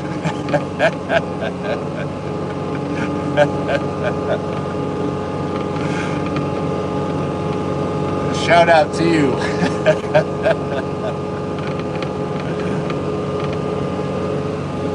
Oh, that's funny. Oh goodness, we have a super chat from Mr. Jason Barr. Jason writes that he's got through hanging out with the next door neighbor who is slowly dying of heart failure. Very sober. Get your lives in order, friends. Oh goodness, boy, isn't that the truth, man? Boy, it puts it into perspective.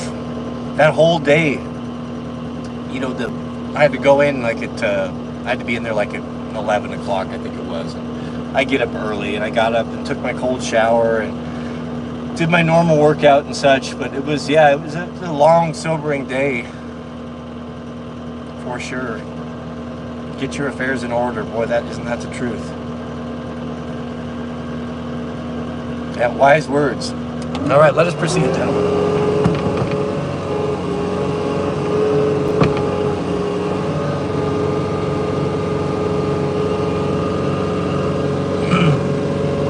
Thank you, Robin. So, did I understand correctly that no one here knows who General Sam is? Or maybe I quit looking. Put sevens in the comments if you know who General Sam is. I'll try to watch here.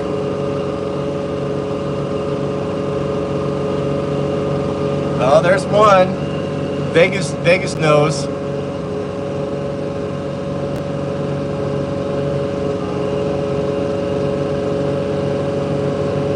James knows. We got some gamers. Yeah, there's two.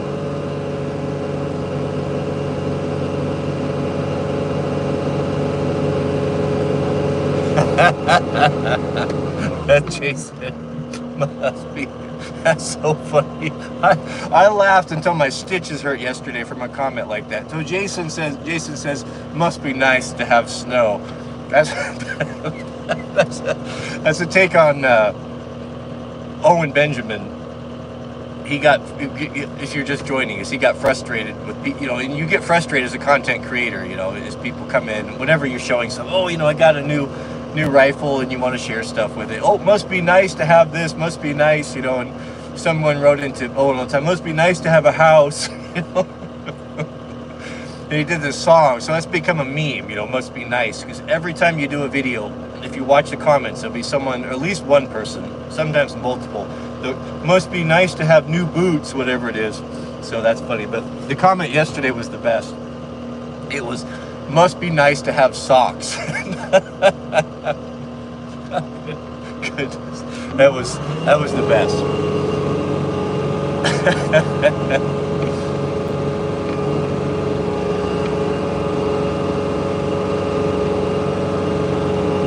Yeah, General Sam is a YouTuber. General Sam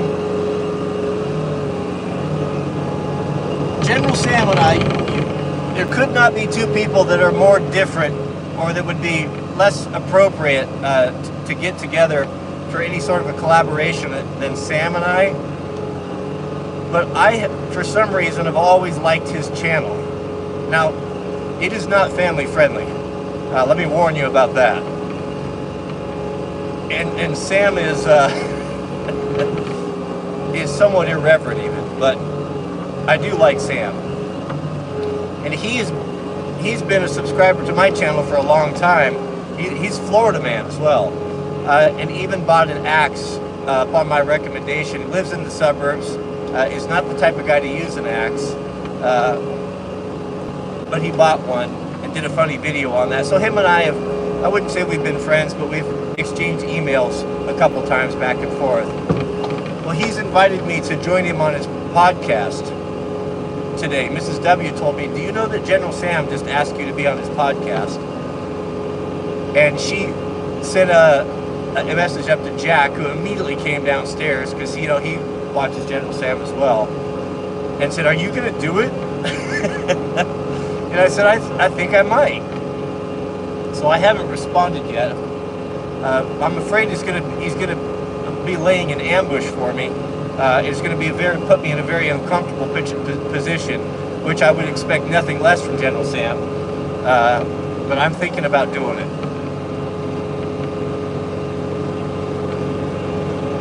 If you're not Generation Z and a gamer, I probably wouldn't recommend General Sam's channel for you. Of course, I'm not going to tell you what to do, but make sure you're listening with your headphones on.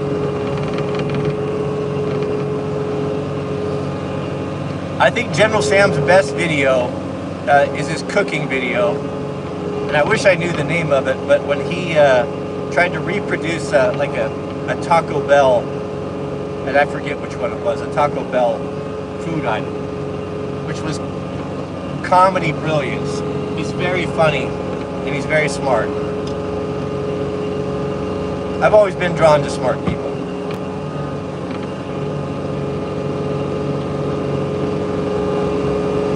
That's why I like the middleman so well.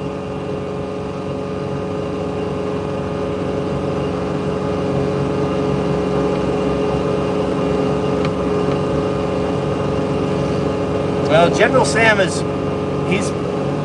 got a big channel. He's over 1 million subscribers, and he's in the gaming genre. But if you're a gamer, you'll know General Sam. I think his podcast is called Forehead Fables. They make fun of him because he has a giant forehead.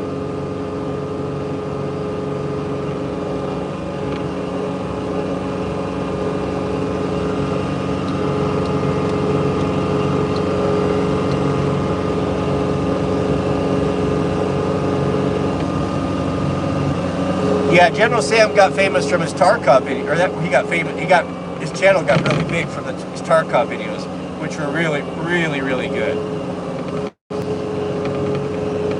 I played Tarkov during COVID quite a bit, but I didn't do very well at that game. I had to the only way I could play that game at all was I had to go in and I actually used General Sam's rat strategy.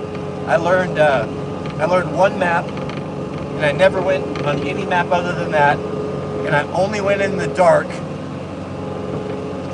and I exit camped. I learned how to rat from General Sam, and I did pretty well from that.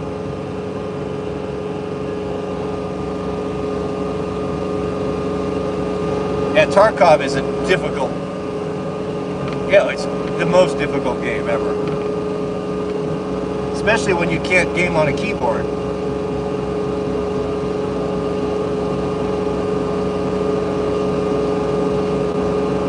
Yeah, all this talk about Tarkov, it makes me wanna play again.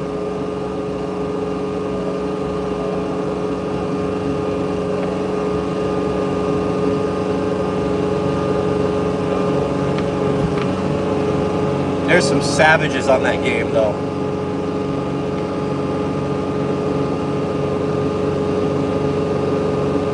Yeah, General Sam is the Forehead Fables guy.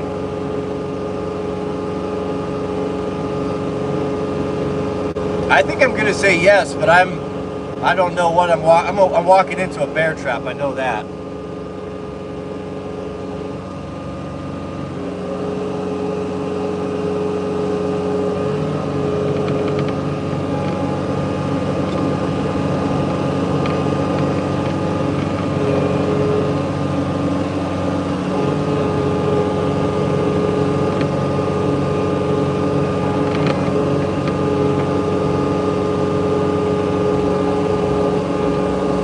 Yeah, Tarkov, that's a really good analogy. Tarkov is like getting in the ring with an MMA fighter, just being a professional homeowner, with one arm tied behind your back. That's the best analogy of Tarkov I've ever heard. So I would go in and skulk only in the dark, only on the map that I knew backwards and forward, where I knew all the drops were, and then I would exit camp and wait for poor guys that went through and actually played legitimately, and I'd shoot them right before they left and take their stuff. It's the only way I could play.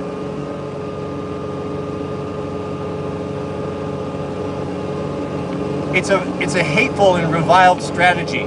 I'm not recommending it, but it was the only way I could play the game. But Sam kind of is the grandfather of that strategy.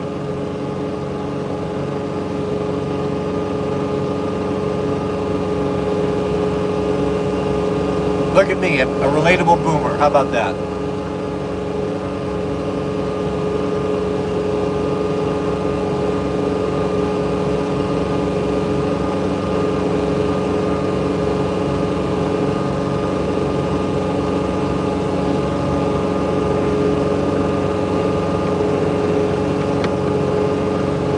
Yeah, exit camping, it's a despicable strategy. Welcome, Latvia.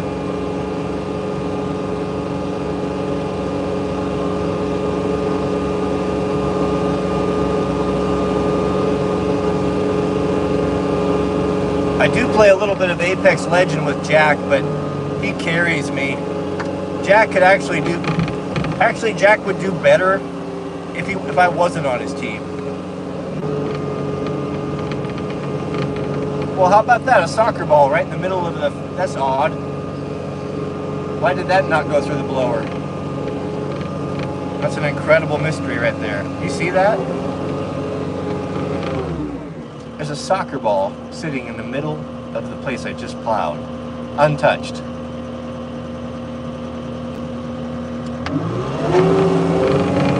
That's remarkable.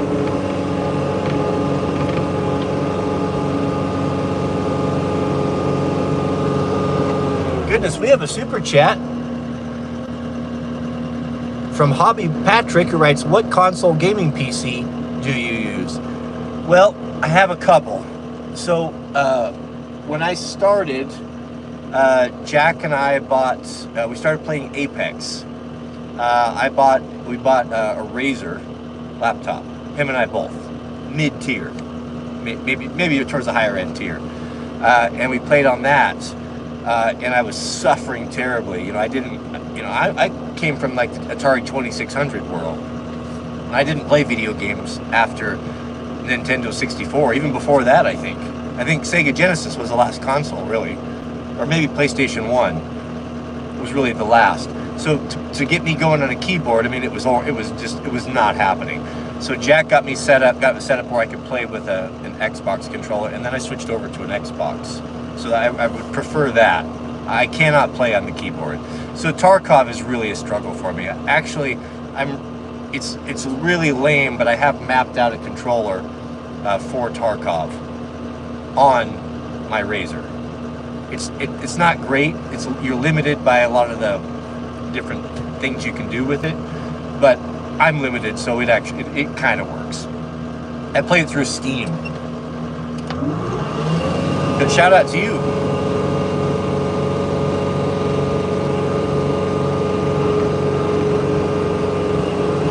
I haven't played. Oh, nope. I see a piece of the soccer ball right there, gentlemen. The soccer ball did not make it unscathed. Do you see right there? Right there is a chunk of soccer ball. Mr. Jiraiya, would you ask Jessica if she could make me a coffee to go?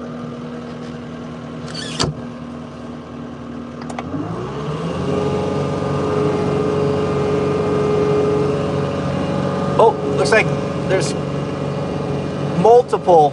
Oh, that's the soccer ball is completely shredded. I see. So that is the inner soccer ball right there. There are two pieces of the outer covering. It did not survive the snowblower. We might as well get rid of the evidence before the sweet loaf season. We won't see that soccer ball till the spring.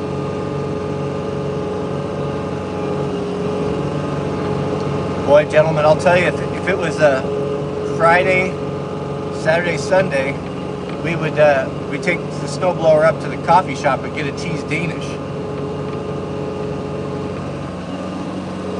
R.I.P. soccer ball.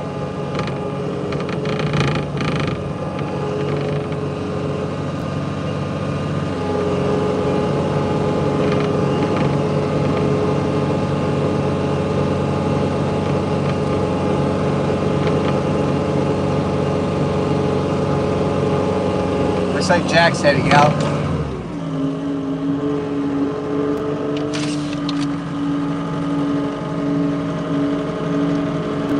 Where are you going? Oh, he's picking up the sweet loaf. There's an ex-school teacher who runs a kind of a little arts and crafts thing for the little kids at the local Grange Hall. And she does all sorts of fun things for them, and so the loaf goat does that on Tuesdays.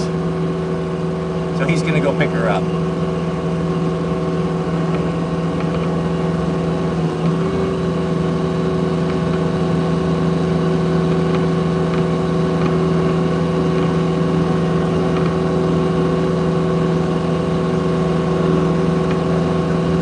Uh-oh, Jariah's Jeep's in the way.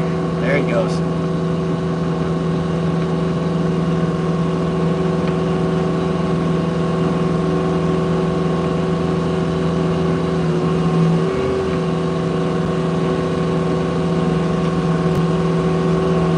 Yeah, Sweet Loaf will be here in a minute. Good thing I got rid of the evidence of her soccer ball.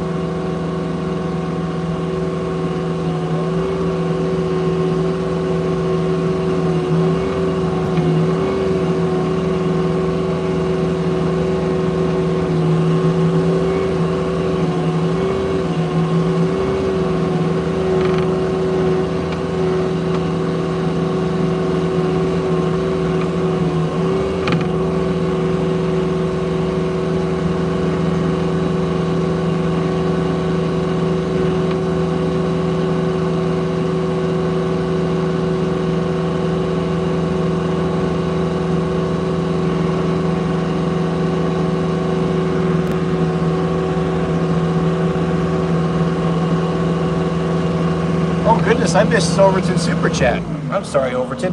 Overton wrote, random from the chat, would you like to know that I'm evil and I shouldn't be a mod? This random knows everything, so I'd ban me. No, that's not going to happen. Overton has complete control and my complete trust and authority over the chat. And what he says goes. I don't even second guess it. So if you want to be here, then you're here because you need to be nice to him. So I would send gifts and compliments to Overton, the Overlord. He's taken on a life of his own. I've actually lost control of him, so I'm even nice to him, so I don't get banned. Shout out to Overton.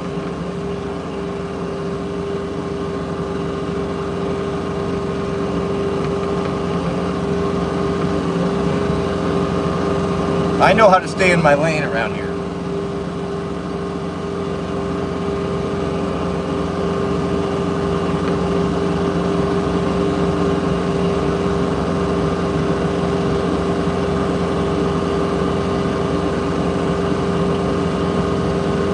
You cross Overton at your own peril. He's fair but tough.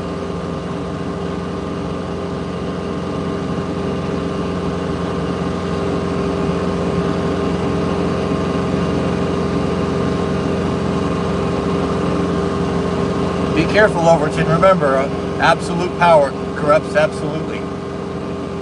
The wise words from Lord Acton.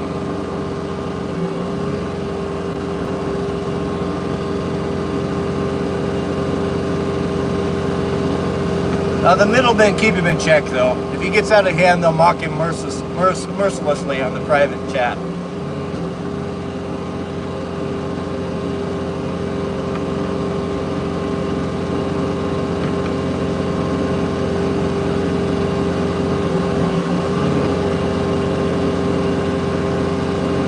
When we flip around here, we'll see if Fuji's out.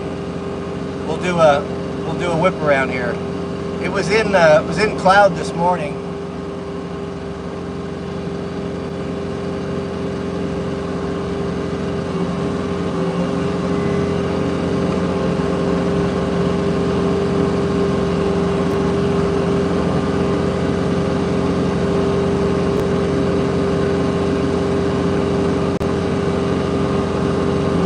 Yeah, don't mess with Overton. He can take you out from about 4,000 meters. So be warned. You won't even see it coming.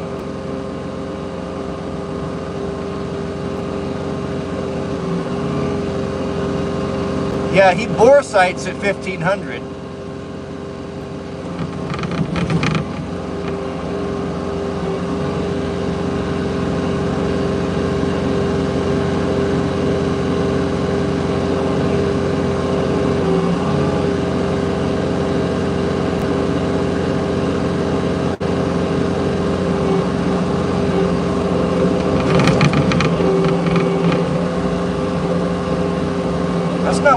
I've not been hearing that France is all that safe, to be honest with you.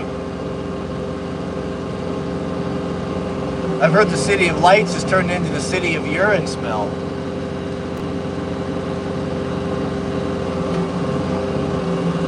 all that wonderful diversity you're embracing.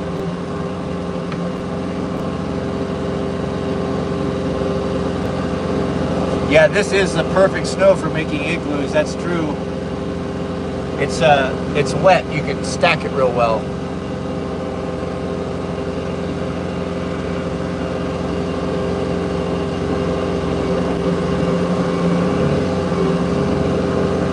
The snow, the roads are melting off, so it must be right around 32 or so.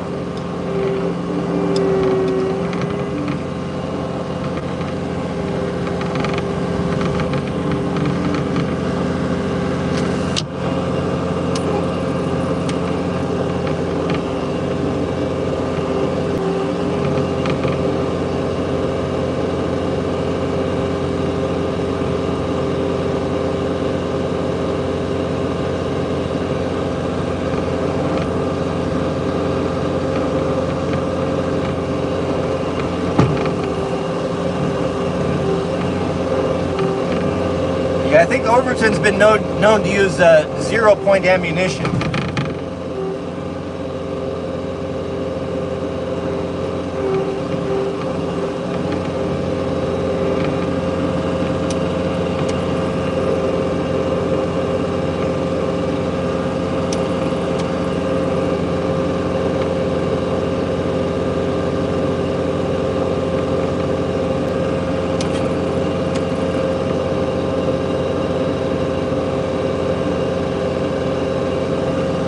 That snow's blowing right back on our windshield there. What's going on with that wind? Must be blowing in my teeth. You can just see the base of Fuji. It's all covered in, it's been cloud covered. Well, that snow's getting sticky.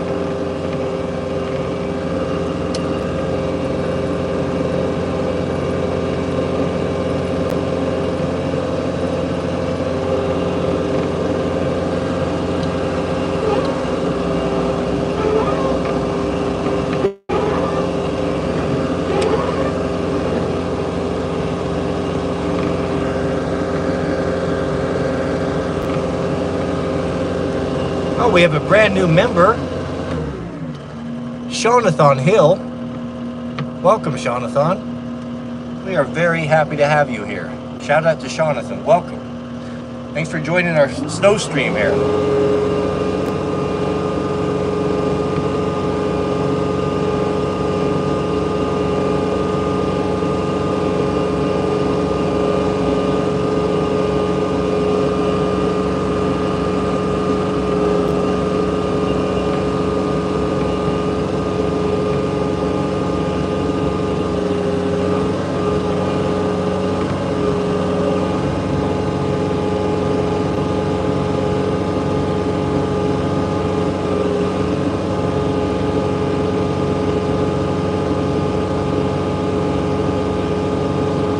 Oh, Chris, you're getting snow today as well? I was a little jealous of your snow last time, but I told you, every dog will have his day. We have snow forecast, a little bit of a lull tomorrow maybe, but that could change. And then that looks like quite a bit of snow forecast the rest of the week. That's why I was kind of keen to get out here and get this off.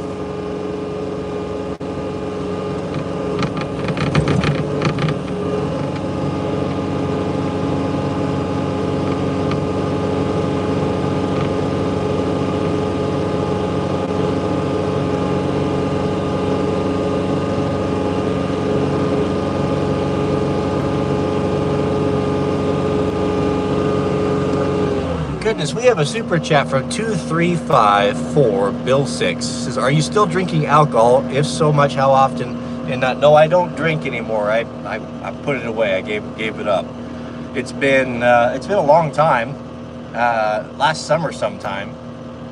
Maybe it was the spring. I'll bet the spring probably be a year or so. So I've just decided, yeah, I'm done with it, to be honest with you. It's been. Mrs. Debbie and I both decided to give it up last year.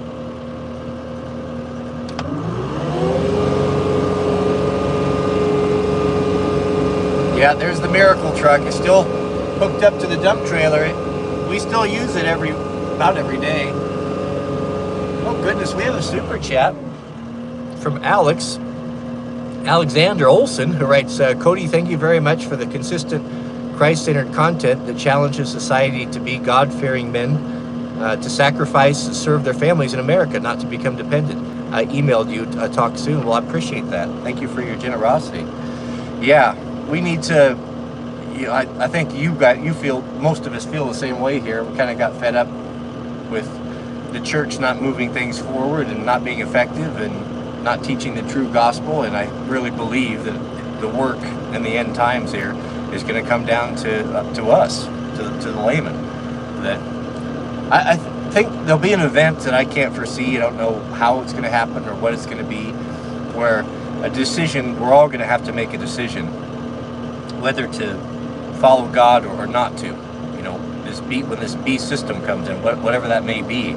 The good book tells us that in the end times, God's people are not going to be able to buy or to sell. So it seems to me with the way things are moving, there's most likely going to be a national or digital currency, and that's being rushed into effect because with that's when they have control. When they can shut off your ability to buy, to sell, to buy online, to pay your bills, then that's when they really have control over you. When you have open, free money circulating out into the world, it's difficult for them to get control over you. So the only way I could that I could foresee that could come about, where you could actually be in a position where you cannot pay your utility bill because you're not part of this electronic system. So there's something or a decision that will have to be made that all of us will have to make, whether we're going to fall on the side of God or we'll fall on the side of the adversary. I don't think we're there yet, but we could be there very quickly. So it's important now to fortify our strength and to get connected to God so that we have the courage when that hard decision comes. And it won't be easy, I assure you. Whatever that may be, it's going to be probably the most difficult decision that any of us have ever had to have made, where we'll have to decide whether we want to be part of the system, comfort, convenience, or willing to be completely ostracized and cut out and on our own and left to our own devices. So we need to prepare for that now. But thank you for that super chat. Thank you for your generosity. And we have a super chat from Don Aiden, 1985. Shout out to you. And he writes, hey, aren't you up in Portland? Looks like it dumped pretty good there. If so, light dusting in Salem. No, we're east of Portland, a couple hours. I don't know what's going on in Portland, but thank you for that. A little dusting, I guess. Portland rarely gets snow. Maybe once or twice a year. It doesn't last more than 24 hours or so. All right, let us proceed.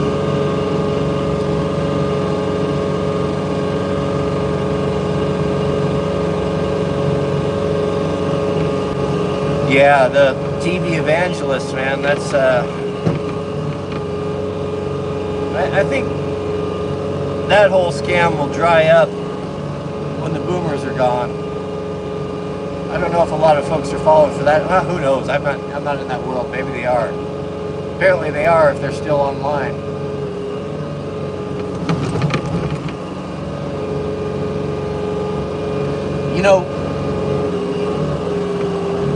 The mistake has always been made with the belief that God's prophets or God's work or word is going to be coming through the established churches of the time. That's never been the case. He's never worked that way. It seems to me from my knowledge of the good book, God seems to take a delight in being able to do, here comes a sweet loaf, to do incredible things with the person that you would least suspect would have the ability to do it. And he does that for a specific reason, so that we don't take credit for it, or the church doesn't take credit for it. So the glory truly is given to God. So if we think that God is going to show up or send his prophets through these mega churches that are flying around on private jets and extorting people for millions of dollars, and if we think that he's going to show up through that avenue, of course he'll do what he does. but I think it unlikely. It'll be in a place where you least expect it.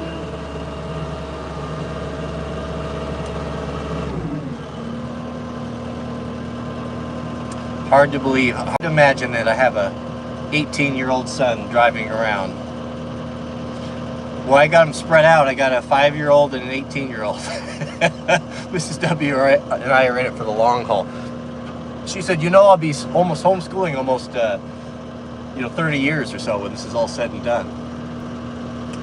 We have a super chat from Shaunathon Hill, who writes, I enjoy your stream and videos, have learned a lot during this tough times with the country going down the dark road. Boy, I hear you, brother. Thank you for your generosity. Oh, there's a sweet loaf. I better say hi.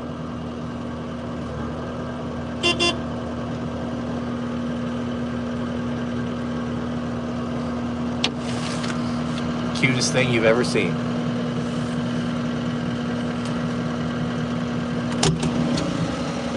What have you made? Is this for me? Yeah. It's beautiful. Can I come in with you? Can you come in with me? I suppose you could. Hold on. No. Step back a little bit. Let me lower everything. Ask Mr. Drya to help you. Guess we're going to have a visitor. It'll be short. All right, I have to lower this so I can close the door. Would you like to join, baby? Yeah. All right, come on in. Only for a couple minutes until my coffee gets here. Jack's working on that right now. Okay. All right.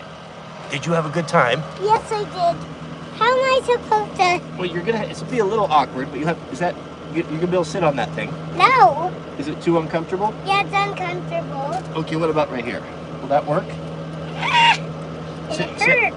It's not gonna work. I can't lift these things. Well, what about if you stand? Did you stand? I don't think. These are very tight calves, aren't they? Watch Mm-hmm. your fingers.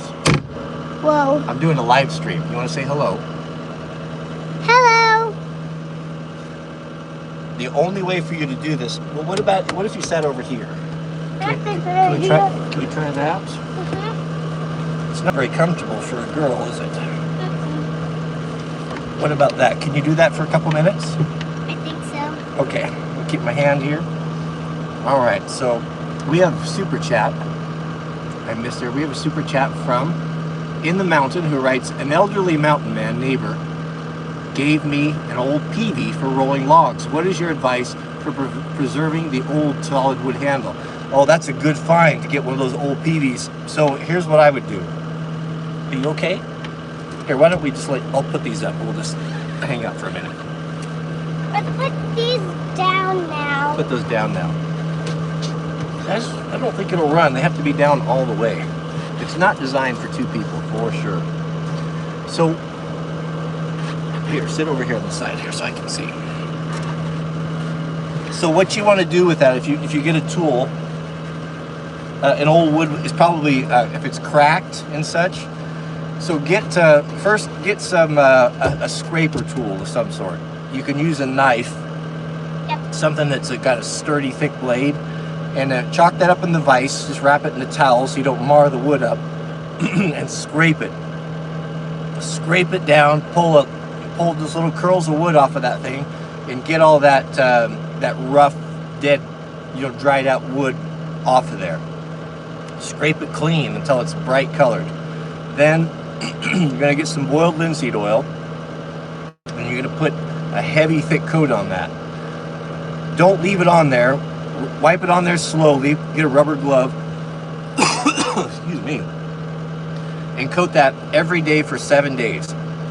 Every day for 7 days. After that, you're going to do it once a week for a month, and then you're going to do it every month, and then after that, you'll just have to do it once a year. But that by using it and scraping it and getting that boiled linseed oil in there, if it's not too bad, you might be able to bring it back. Yes, love. Can I honk the horn? You can honk the horn. Are you cold? You want a little bit of heat? I'm just that. But you should. Those PV handles are there's a lot of force that go on those tools, so they're usually really big, overbuilt, and they'll take a little bit of scraping. But you Papa, I want to open this. can get a new handle for it as well. So if it's too far gone, just get yourself a new handle for it. But Papa, watch this. also sharpen the tip. It should the tip should have a faceted like a triangle, like 3 sides. Some of them are round, but if it's dull, I would sharpen that either on 3 or 4 sides, and with a file, and get that really sharp. You want that to really stick in the wood, and then file the cant hook as well. And if the cant hook, if it's really worn out, if it's an old one, it'll probably have a hand forged rivet through there. If it's really wobbly and you have trouble controlling it, it's moving from side to side, you can heat that up, get it on the side of a piece of railroad iron or something hard, heat it up and give it a couple taps and shrink that rivet up, and that will bring that together, and you'll be able to refurbish that. But that's a good find. Boy, shout out to you. That's a good tool to find those old ones. They're getting rare and hard to come by. I think we could plow a little bit. Should we go for it? Mm-hmm. Okay, let's go. Let us proceed. Yeah. Parking brake.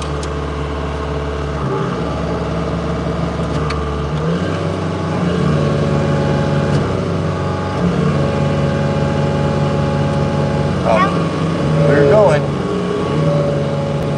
Go over there so we can plow. Let's go blow some snow over here, love. Yeah, let's do it. Let's go to the driveway. Yeah. Driveway's easier. Are you in charge of the horn? Yeah. Excellent. Looking the horn. So, All right, so we'll turn the chute, blow the snow in the right direction. Are you ready? yeah. Let us go. Go, Papa. Whoa, look at it, it's like frosting. It's like frosting. And like vanilla ice cream flowing out. You know what you and I should do? No. We have that fresh cream from the dairy. We should make I'll show you how to make ice cream out of snow. Did you know you could do that? No. This would be perfect snow for ice cream. What? It definitely would. Well, if you get too deep in if you get in the snow, then sometimes it gets in the dirt and makes chocolate chip, well, it makes vanilla chocolate chip ice cream on it. Well, it wouldn't be very good chocolate though. No, it would be terrible, but how would you make ice cream out of snow? Well, you take the ice cream and you mix in a little bit of cream. We can do it. It's easy to do. Do you remember how to work this thing? I do. Well, Mr. Peter has one of these, but different size. That's right. I saw Mr. Peter was out blowing snow this morning. What? Was? He was. I was honking the horn. Boy, we're could be getting clogged up a little bit. Ah!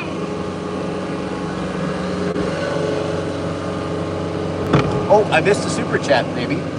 We have to back up. Papa's always missing super chats. What did I miss? Where is it? We're scrolling. I saw Mountain Man. Oh! We did miss a super chat from Shaunathon Hill. Shout out to you, Shaunathon. Honk the horn for the super chat. There you go. It says, I enjoy your streams and videos. Have learned a lot during this tough times in the country going through. Oh, I think we read that. Well, did I miss the super chat? I didn't see it. Goodness. Can someone... I'm going to go back one more time here. Oh, it's from Marty's Outdoor Adventures. Give him 2 honks, please. Give him 2 more because we were derelict. We missed Marty. Thank you, thank you, Marty. Marty says, hello, brother. Thank you for your wonderful content and love the Christ. What is your opinion of the smallest size wood shop a pro-ho could have? I'll tell you, gentlemen, Mrs. W and I were we were camping. This was before you were born. We were camping at a little spot down in Northern California, and we stayed at a private campsite because we were kind of just heading down. I think we were down there to meet some friends, and the guy that was next to us was kind of the camp host, and he lived there year round. He was an old retired guy, and he was in a little trailer, and he had a little tiny like a shed like you'd get from Home Depot. Well, he came over, and it just so happens that he was a subscriber and had watched the channel for a long time, and we got to talking, and he asked me if I'd like to see his wood shop. And it was unbelievable. I'll bet that wood shop, it was probably the smallest little shed that you could imagine. It couldn't have been maybe 6 foot wide. I would say it was 8 by 10. If I had to guess, it was probably 8 foot wide and 10 feet long. And he had several of the things that I had shared on videos from the old wood shop that he had done and made, in the French cleat system and different things. And what he was able to do in that little tiny shop was incredible. He had a little bench, and everything was, he would move things out, and he had little benches that folded, and it was incredible. And he was able to do all sorts of things. Sometimes he had to open the doors if he had long stock, but he designed it all, and he was able to build all sorts of things in that 8 by 10 shop. So that proved to me right there, you could do that with a little bit of ingenuity.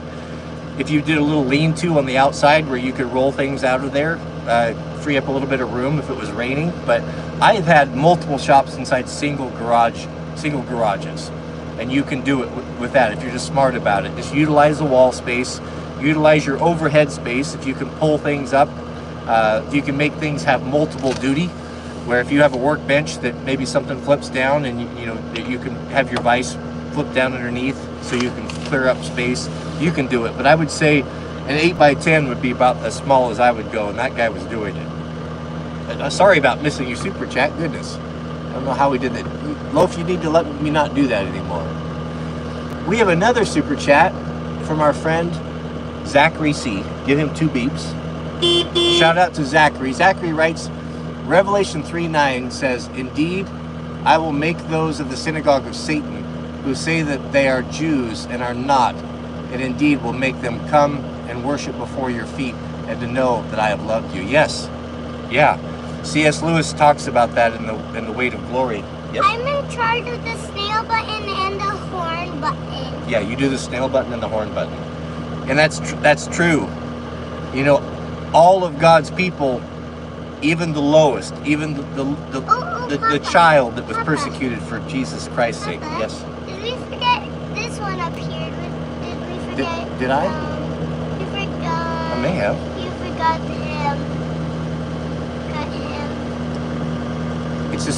It's the colored ones that we're looking for there, and that we will sit in judgment of these people that may have been great men of the world or even presidents. That God will honor His people in that way, and that all of those that mock us, make fun of us, those who remain faithful to Jesus Christ, whether it be in comments, whether it be in person, all of them will bend the knee, and all of their tongues will confess that they were wrong, and they will all witness that all those that they mistreated and reviled and cast stones at verbally and physically will be the ones that are sitting in paradise, sitting in judgment of them.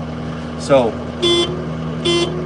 don't overuse it. You are in charge of it, but you have to be responsible with that responsibility. What'd you do to your eye?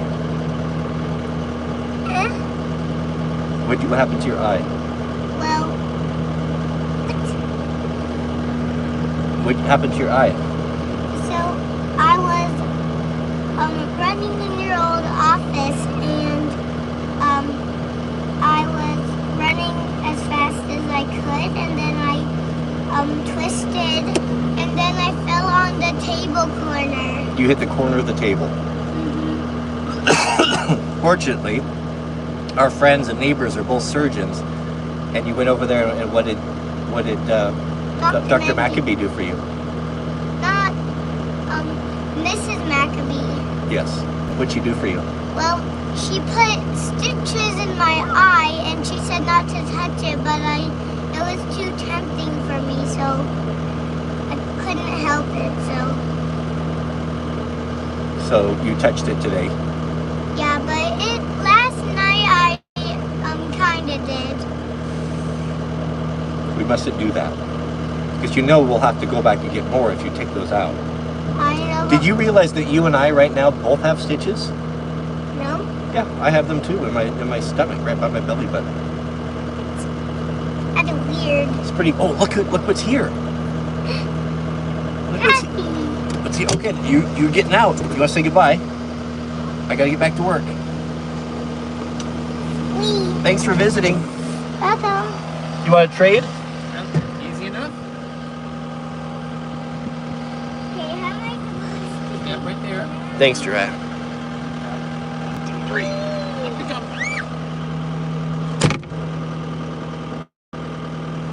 Okay. That was a nice visit. Yeah. Thank you, Zachariah. Yeah, he's right. He's right. We just have to endure a little longer. But I don't care. You know, when you know the truth and you know what the outcome's going to be and you know the rewards that the Almighty has for those that love Him and keep His commandments, then let them throw stones. And, you know, like King David said, when he was being chased out, when his son took over his kingdom and he was leaving in disgrace with his wives and his family and his children, and there was a man, Shimei, I believe his name was, throwing stones and kicking up dirt and telling him what an SOB he was and berating him. One of David's chief men just couldn't hardly take it to see this dog, you know, casting dispersions at the king that he admired and loved so much. He walked up to David and said, "How about I go up there and lop off his head with this sword? Why should we listen to this fool?" And David said, "No, I'll leave him alone. Maybe the Lord will show mercy on me for this reviling." Plus, David knew that he kind of brought it upon himself as well. So that's the way we have to look at it. I don't get mad at them. You know, the thing with trolls that I finally understood in the comments and online, or haters, is that none of them will ever achieve anything beyond where you're at. They're always behind in the background. They're always going to be doing less and accomplish less. You know, that just being hateful and that being the focus of your life, having that negativity all the time, it corrupts, it corrodes your soul like a cavity. Just that vengefulness and hatefulness and that envy. You'll never be able to crawl out of that. It will destroy you from within. So the person that's really hurting is not us. They're only hurting themselves. All right, let us proceed, gentlemen. We have a hot coffee in hand and we are good. The trolls are rotting their own souls. Yes. Yep, that's the truth.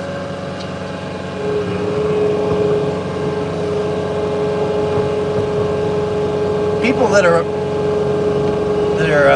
on their grind, that are moving forward and doing things, don't have time to carry on in such a manner.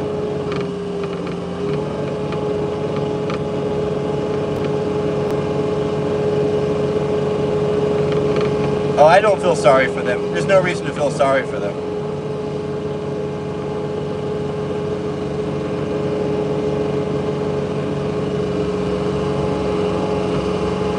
They'll feel sorry for themselves when they wake up and realize that they were on the wrong side of God.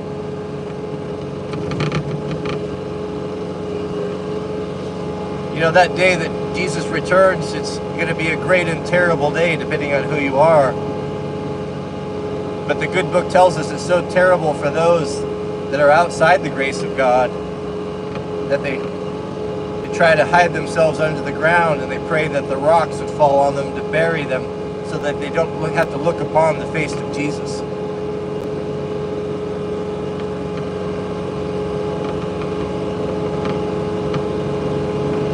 You know, the darkness is destroyed by the light. And the light that will be coming off of his face, if you're not safe in him, that light will destroy everyone.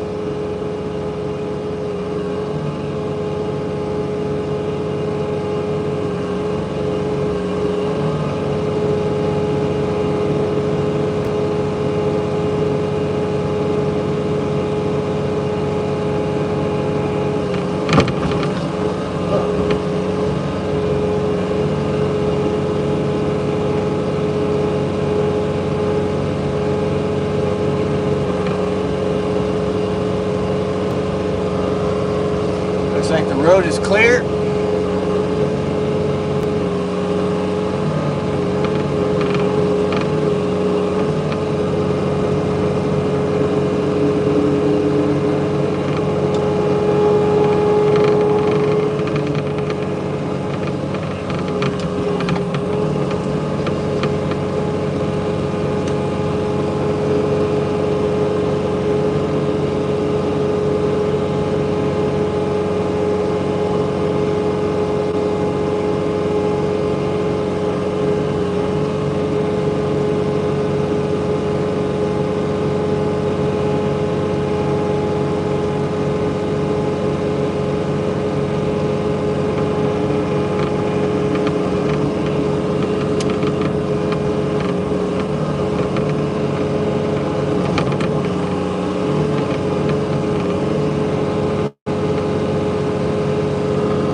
Yeah, Carl's right. That's exactly right.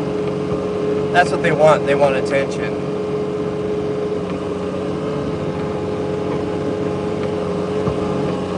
They want a reaction.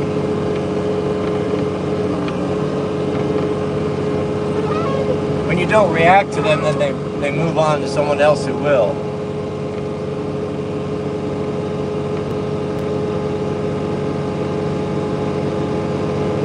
And they're always anonymous, you know, they never have their name.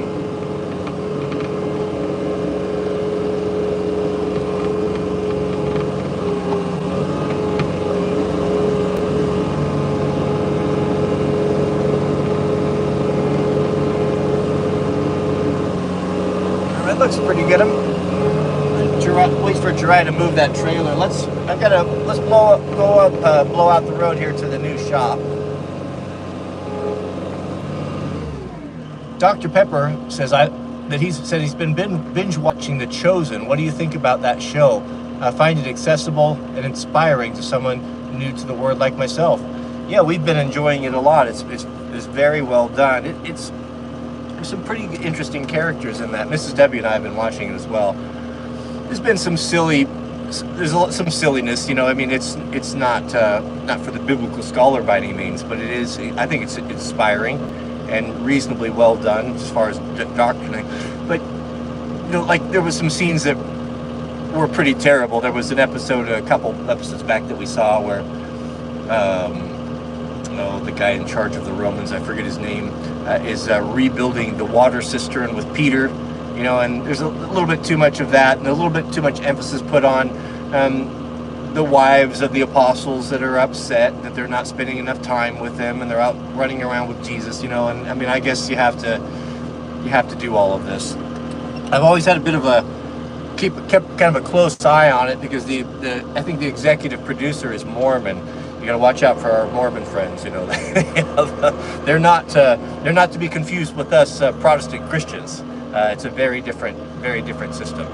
Speaking of Mormons, they've had their problems of late. Did you hear that, was it $32 or $35 billion that they had set aside, kept secret from the church for who knows what reason? That came out last week. That was interesting. I guess they don't believe in rendering that which is Caesar's unto Caesar. There's a lot of good people in that organization. Let's not lose sight of that. If I criticize it, I'm criticizing the system, not the good, sincere people that are being misled. I wish I could tell you how many books of Mormons that I receive in the mail. It's more than a few. They don't like it when we call them Mormons. They've rebranded to Latter-day Saints, but I say Mormons. That's right, every knee shall bend and every tongue shall confess. God will not be mocked. The only reason he allows people to do what they're doing is because he's patient. Incredibly patient.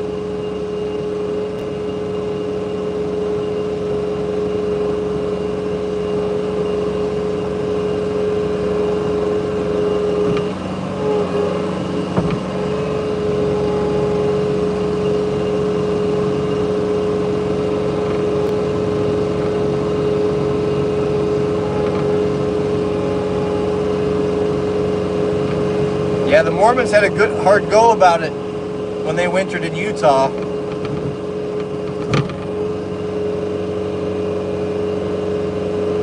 No, I don't know what the Jesus Revolution is. I'm not familiar with that.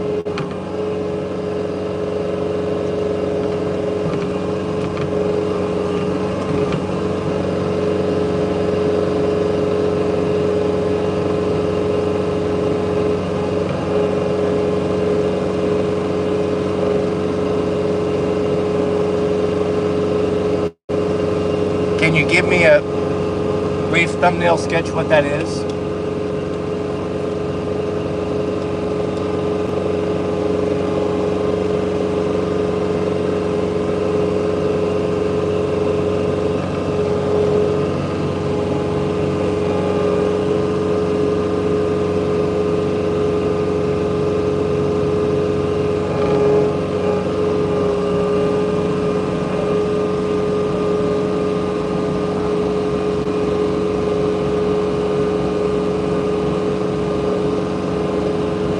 What's my best advice on how to get a manservant?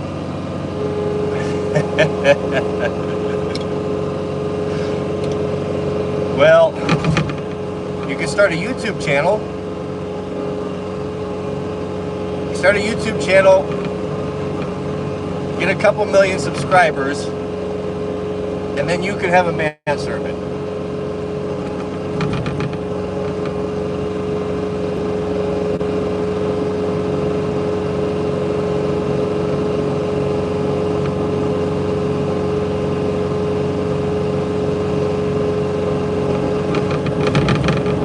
I doubt it. You know what they say, never meet your heroes, right? You'll find out that they're just ordinary men.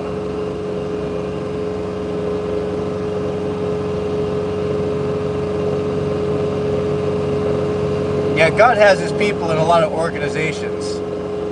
There's a lot of good folks in the Mormon church, but that church, that system is where the corruption and the apostasy is. You know, and some of them in the church know it, obviously, but there are also those who don't. There's a lot of people, God's people are coming out of a lot of air places right now. This is the Great Awakening. So that's why it's important for us, beloved, not to be dogmatic. You know, we may find ourselves coming out of a beast system, which I think we are. Tell me that you haven't started to see things in a different light over the last 18 months to 36 months. And that's only going to increase. Things are moving very rapidly.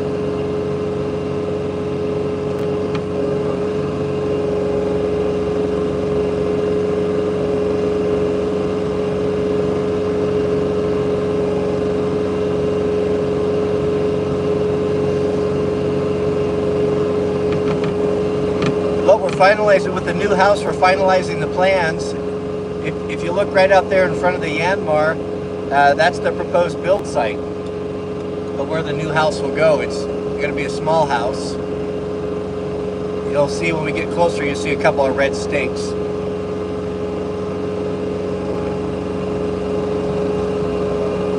If I look behind me, all I see is just a plowed road. Nice and smooth.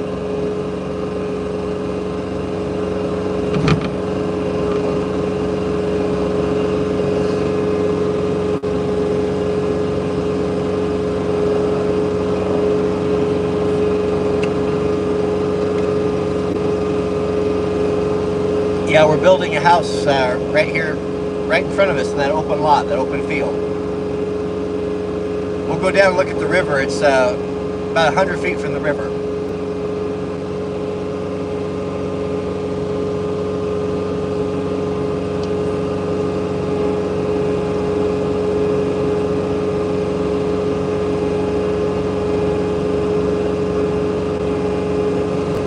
The house will be traditionally framed, just Douglas fir framing and a normal house. Yeah, we're simplifying by building a small home.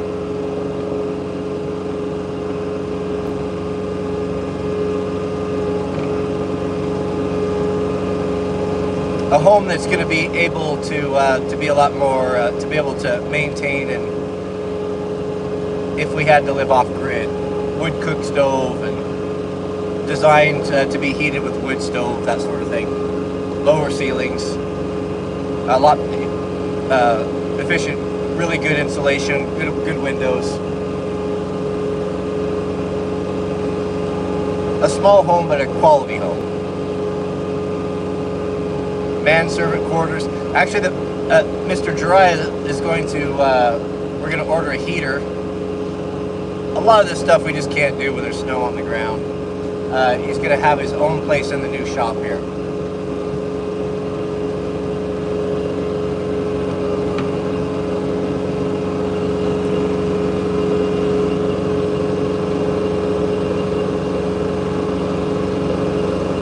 Yeah, I would recommend, I would buy, if I was going to buy a tractor, it'd be either a Yanmar, a Kubota, or probably those two brands, maybe a John Deere. Whoever's got your best dealer real close by.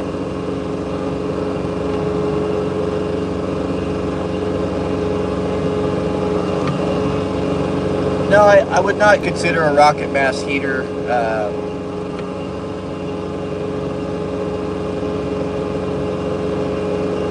There's just a traditional soapstone wood stove is more than that.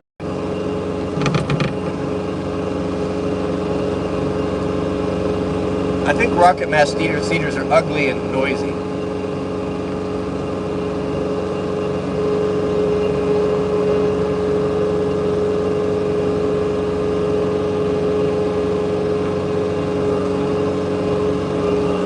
I would not buy a Yanmar if you didn't have a Yanmar dealer close by. You know, these new tractors, they're somewhat complicated. You have to have some dealer support.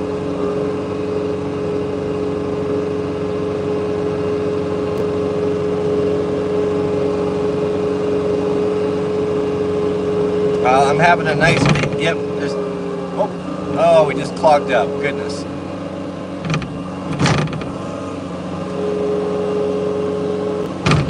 That shoot too hard.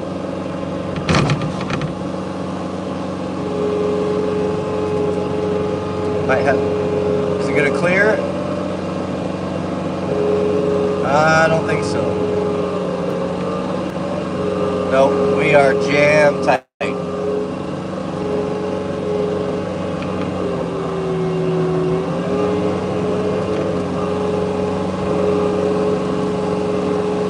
Have to go back and put a stick in it.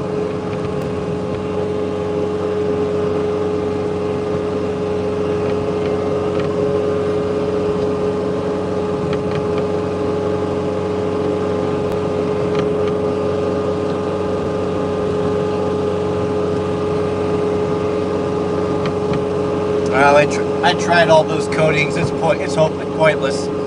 Any coating you put on it is quickly scoured off with the volume of snow that goes through the chute. There's just no point to it that I can see.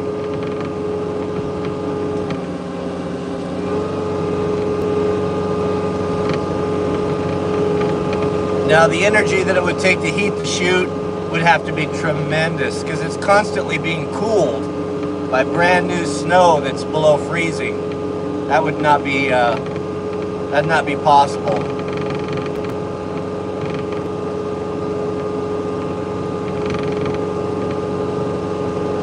You just have to pay attention to what you're doing and not push it so hard.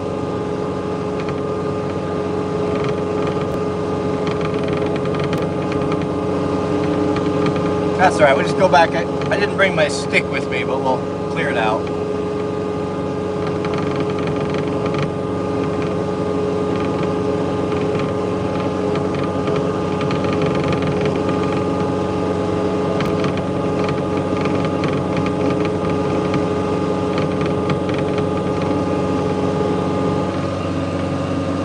Thank you, Mark. That's kind of you to say.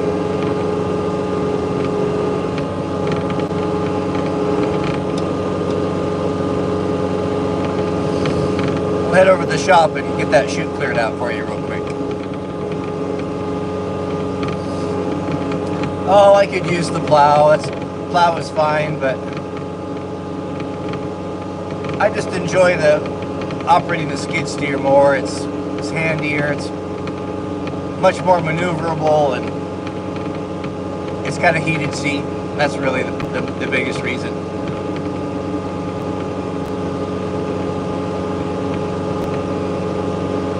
My whole life has been about production, and I don't have to make that the focus of my existence as much these days, so I'm not in any hurry.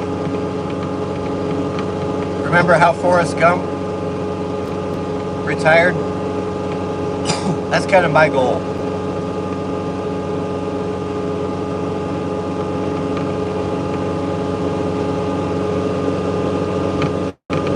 I mean, short of being a pedophile.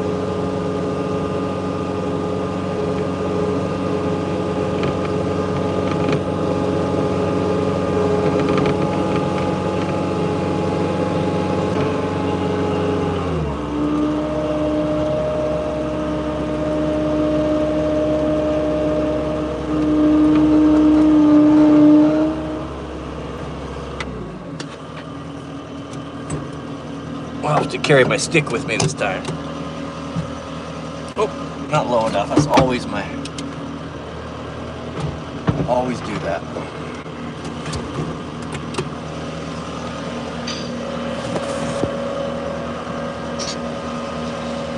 Got clogged up.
right tool for the right job. We'll bring the cold steel trail boss with us.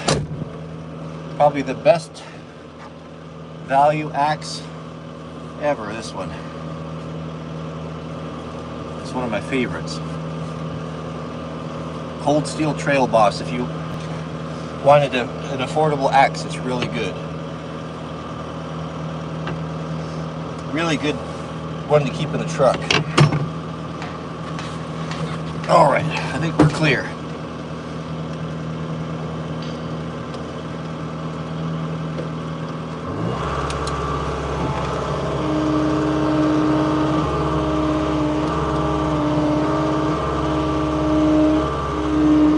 Oh, I forgot to ask Jariah something here.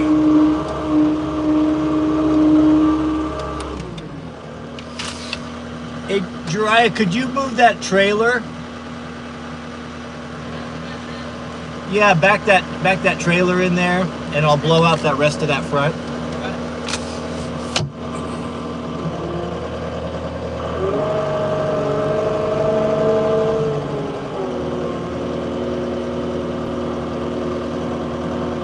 Jariah's a good man.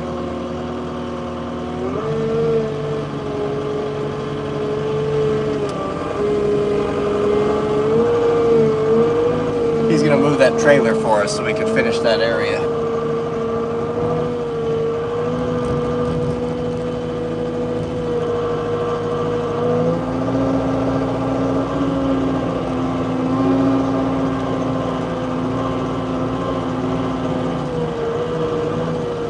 I think we should be clear now. Let's see here. There we go.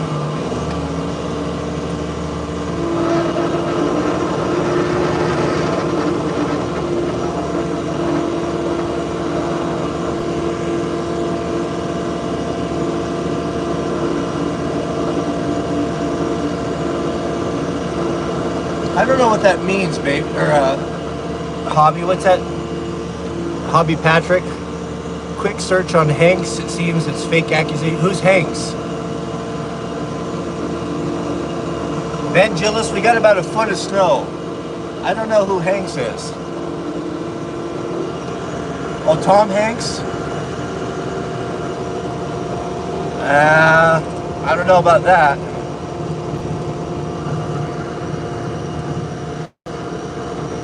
I guess the person that actually knew suicided himself, allegedly.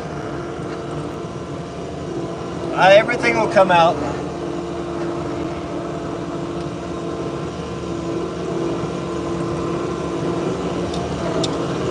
Goodness, we have a super chat from Marty. Marty's Outdoor Adventure. Thoughts on Kimber.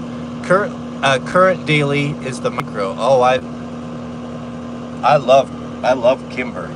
I don't own any personally, but they make some beautiful, beautiful stuff. I'm not a big fan of the 1911, but every time I see one of those compact, those beautiful custom Kimbers, I could almost be persuaded to. I would love to have one of those, to be honest with you. Good shout out to you.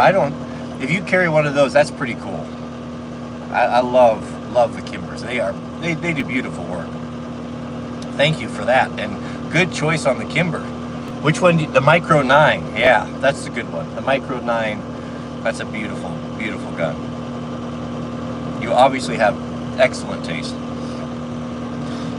We have a super chat from the Knave. Shout out to you, Knave. Knave says, "What advice would you give to someone who was thinking through a rough time?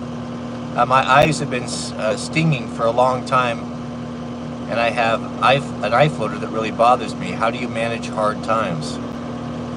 Yeah, man, I don't know if I can really relate to that. I mean, I haven't had anything that's really been an impediment. Other than this week I've had a constant headache. Just kind of a nagging headache, just annoying, and it's not a big thing. It's not a thing that is debilitating or anything like that, but it diminishes your quality of life. And at that, my ears are ringing. And I've thought about that this week. If that was your reality from this day forward, how would you be able to work past it? Would you be able to function beyond it?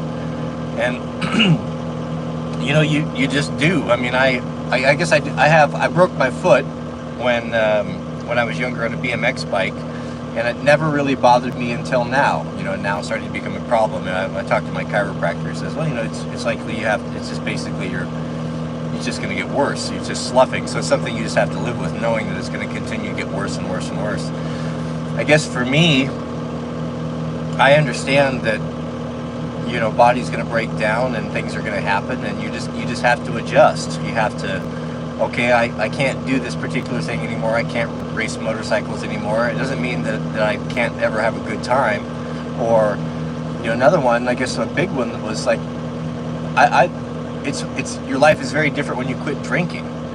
To be able to come home from work and enjoy, you know, 2-3 beers, or with friends, or a couple glasses of good whiskey or scotch, or go to a party, or even go out to dinner with your wife and share a bottle of wine. You know, those were really great times. That's something that I absolutely loved and look forward to. And when I made the decision to quit, you know, we found ourselves in, you know, like, it was not as much fun. You know, some of the dinners, you know, it took away some of the enjoyment when everyone around you was enjoying a glass of wine, and we had made the decision not to do that anymore. But I had to look at it differently. Like, well, this life has just changed now. You know, that's just something that I don't do anymore. I'm going to have to find something else. I'm going to have to adapt to it and just change. That's the reality. So I don't know what to tell you other than that's the reality, and the overarching, or the big picture, is that it's a temporary thing that you have to deal with. That, yeah, 60, 70, 80 years on this world seems like a long time, but remember that we are destined to be eternal with our Savior, with God, to be reunited with our Father. We'll be recreated in a new body, that we won't suffer from these maladies, won't suffer from problems, diseases, sicknesses, weaknesses that we do now, deficiencies. Will be created perfect in the image that God intended us to be. And I focus on that. And if I can't do anything, if I got in a motorcycle wreck where I could no longer participate in that, which is my favorite thing to do, I would be sad and disappointed about it, but I would pivot and I would do something else. Or even if I couldn't use my legs anymore, I would turn to something else. I would set myself up a shop where I could do things and maybe get into fine woodworking, where I could just sit down in a chair and do it. So I guess you got to just look at the big picture, and no matter what situation you find yourself in, with an eye floater, and that's aggravating. That sort of thing is a bummer. I have constant ringing in my ears now, you know, tinnitus. I'll probably have to deal with that for who knows how long, maybe forever. It affects your sleep, diminishes everything. You know, it's not as good as the way it was, but there's always someone that's got it worse. I had a friend that's is a quadriplegic, that was a super athlete, an incredible motorcycle rider, and now has to have a full-time assistant that, you know, wipes his ass. And so there's always you can focus on your whatever it is that's hurting you or plaguing you, or your deficiency. But remember, there's people that are thriving with a positive attitude, that are getting through life and accomplishing things, that have it a lot worse off than we do. And I look at it that way, that yeah, things are not perfect, but could be a whole lot worse. I'm optimistic that way. It also helps that my wife is very optimistic. You know, Mrs. W is the ultimate optimist, and that's infectious. So put yourself around other people that have overcome difficulties, that are not restrained by them, that don't just commiserate, just focus on it. You know, get out of your head, change your environment, change whatever it is that you're brooding about, feeling sorry for yourself about.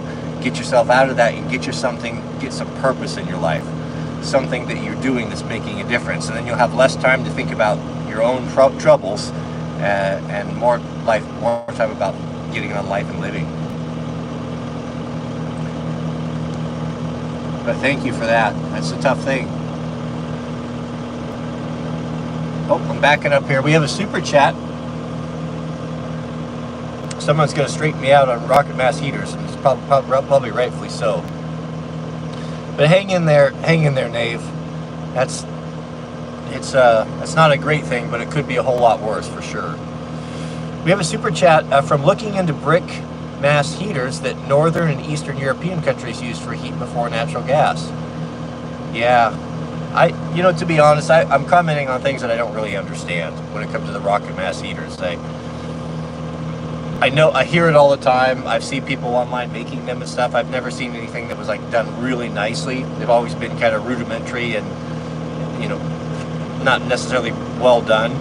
So it hasn't really appealed to me. But we have such an abundance of firewood here, and with a house that's well insulated and with good windows and a proper modern wood stove, I mean, it's pretty hard to beat. I don't know how you'd improve upon that too much. I mean, you can take efficiency to the point where it starts getting, I don't know. That seems to be a little more of a hands-on thing, and firewood, keeping your house warm and cutting and splitting and kindling and all that is enough work without any sort of a finicky fire stove or wood stove assembly. We have a super chat, another one from the Knave, who says, finding myself losing faith. I have a hard time hearing the Spirit. What do I do for that? A lot of time I think the Spirit that I'm on my own. Yeah, man, I can relate to that. That is a difficult time. I got a quote from one of the subscribers a couple weeks ago that I thought about a lot this week. And I know anecdotes and quotes and things are not necessarily helpful when you're struggling. But this one was. I mean, I've been in many times in situations where I cried out to God and you just feel like nothing is happening. When I was trying to develop one of the greatest tests of my faith where I almost lost it was I was developing that off-grid homestead when I had so many problems, and I was so angry at God. I thought, could I not catch a break? I bought a bulldozer with a bad transmission. I knew that. I knew that. I was planning on fixing it, and I fixed it right. Bought all the stuff and rebuilt the clutches, and we did put 20 grand into the thing. I needed it. It was essential. I couldn't do the job without it. And got that giant thing up on the job site, and it still was broken after putting all that money in that, all that 6 months of time in it. Pulled the transmission out, multiple times out there, and just problems and difficulties, and the county and engineering and obstacle after obstacle. And I just cried out to God, like, why are you doing this to me? Can you not give me a break? Is it asking too much? Is it asking too much just to help me with this bulldozer? I have to have it. And I was pissed. I felt like I'd been led up there and then abandoned, all on my own. And I thought that was a very unfair thing to do. I had everything going for me. I had this beautiful home. I'd had my dream shop. And here I am up on the side of this mountain with my family in a 28-foot travel trailer, living off-grid in a snowstorm. I mean, it was miserable and exceedingly difficult. And I felt God had abandoned me. And I almost walked away from him. I was so resentful for all of that. And when it all fell apart and I couldn't finish it, and I looked like a fool because I couldn't finish what I started, I was even more resentful, and I blamed him for it. What I realized years later was that he never intended me to do that. That was not his plan for me, and didn't want me to be up there, and I was working against him. It was against his will. Of course he wasn't going to support me. And a lot of it was my attitude. I took the attitude of thanks God for the idea, I'll take it from here. Now I'll do this. And I would always say, I'm going to do this, and I'm going to do that. And I wasn't partnering with him. I wasn't seeking his counsel, and I was going off the reservation because chasing my own wants and will. And wanting to take the credit for myself. And I needed to be humbled.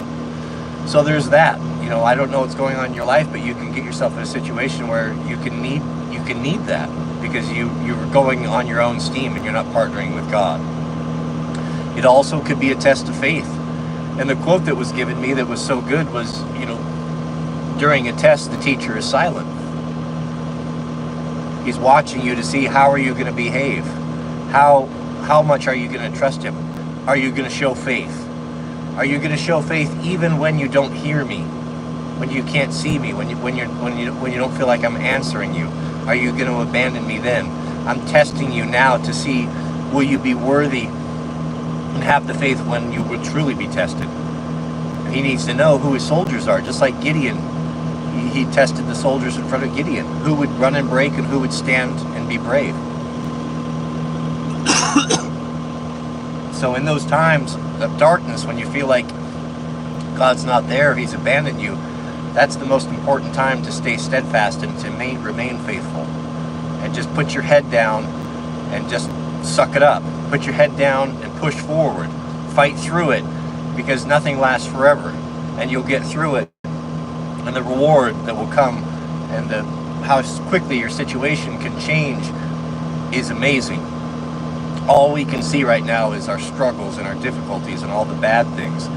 But we don't realize that God is testing our faith sometimes. So the most important thing that I could give you is persevere. Don't give up and just keep moving forward. 1 hour, 1 minute, 1 step at a time. Keep moving forward in faith, saying, I know I can't see it. I don't know what you have planned. I don't know why you're doing this, but I trust that you are a good God and that you have my best interests at heart. And you wish no ill upon me. But for some reason I need to be tested, and I'm not going to let go. Though He slay me, I will serve Him. Remember that. So don't lose faith, and don't forget how quickly your situation can change. You know, my situation, once I finally got right with God, changed from losing everything and looking like a fool in front of my family and friends and my wife to, within a year, we were in our own place and building a garden and getting everything started. You can change that quickly.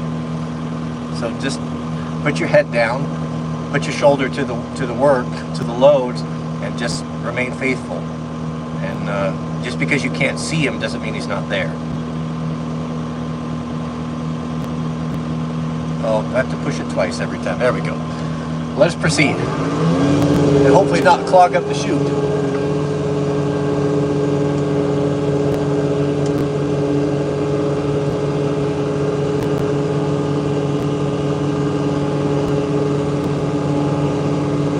I appreciate you all hanging out with me today.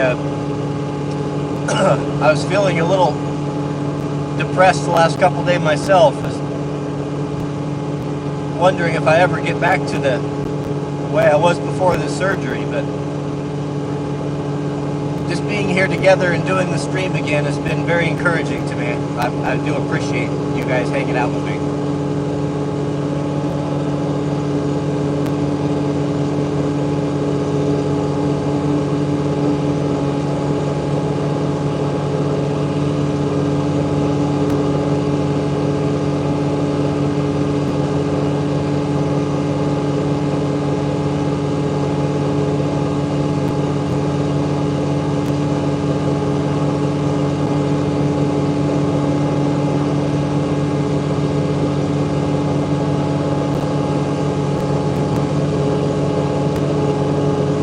Where we got in trouble last time, gentlemen.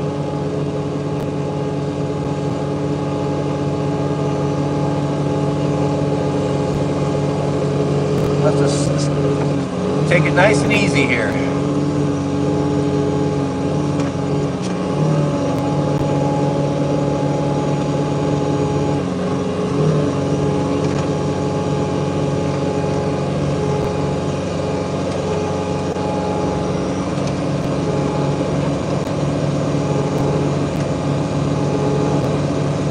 Got this heavy pile we got to push through.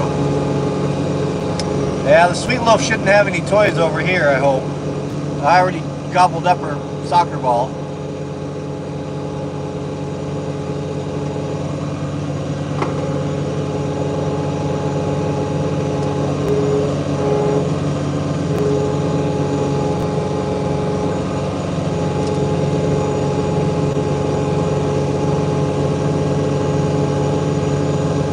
You guys want to go down? Well, Mrs. W likes me to make her a little cross-country ski trail. Should we go down there and take a look at the river? We'll see how the snow blows. It's getting kind of heavy. We'll give it a try, though.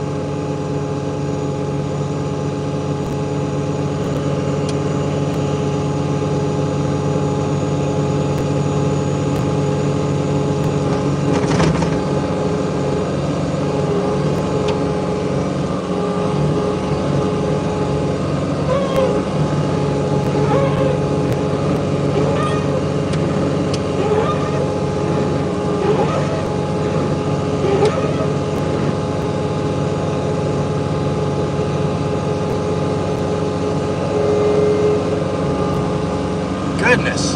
What in the world's going on here? Mr. Jason Barr, shout out to you.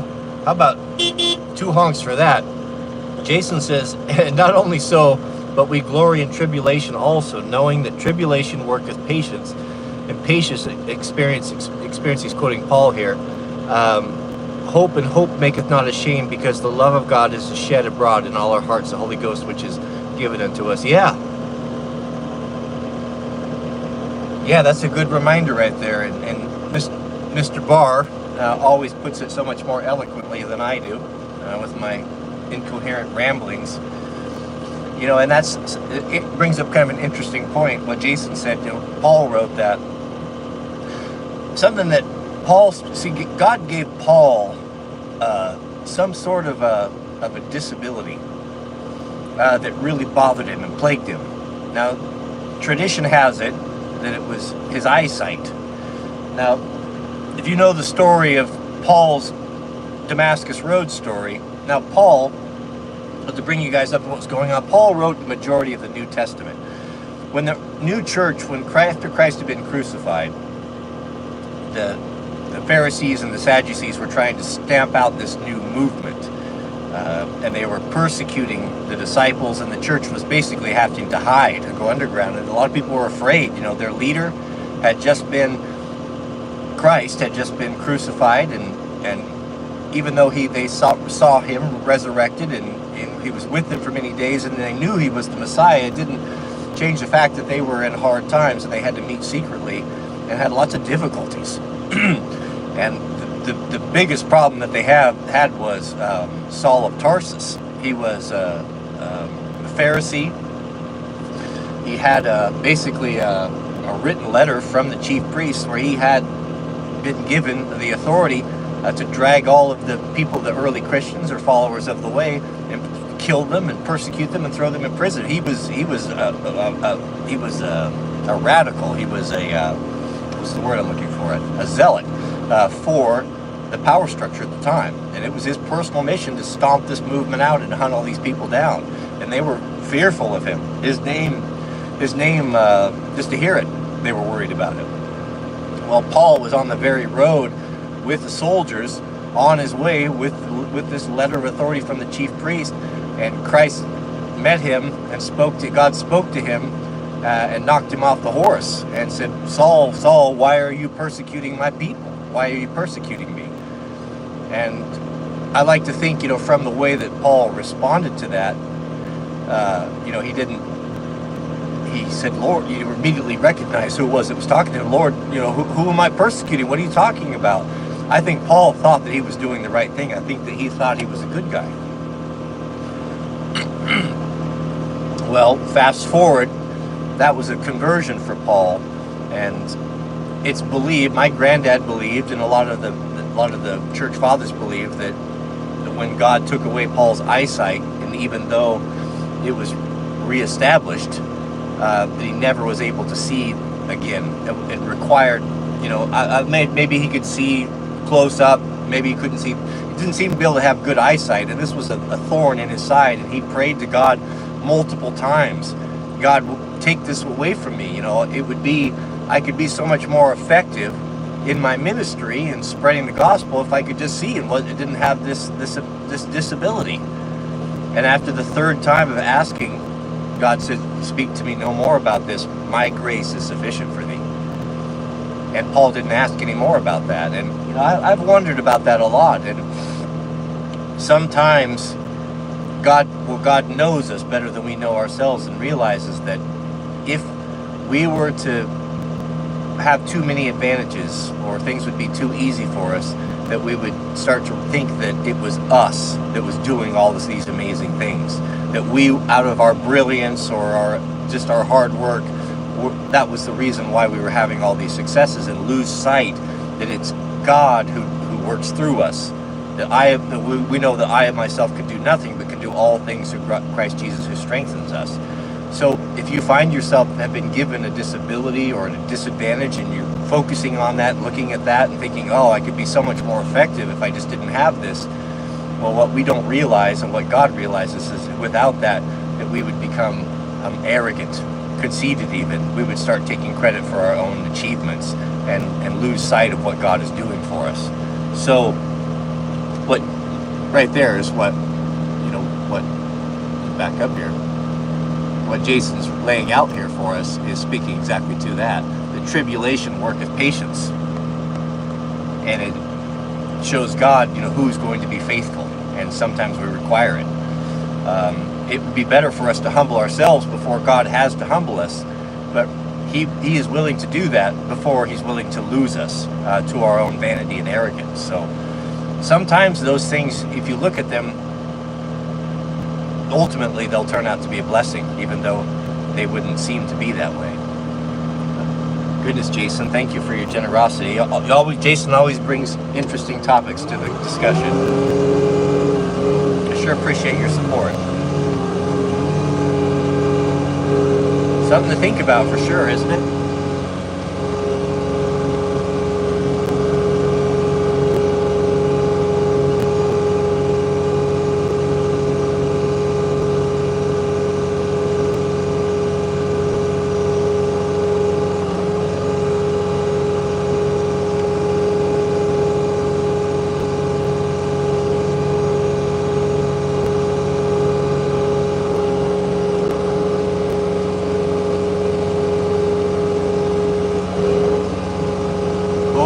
Deep snow now, beloved.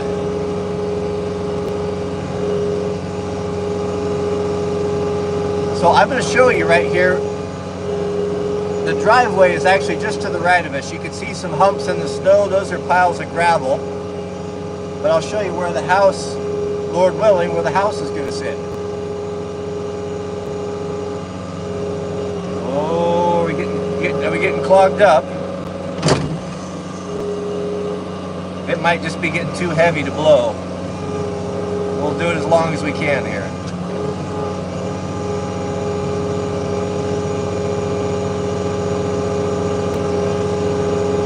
Yeah, the snow is getting very heavy.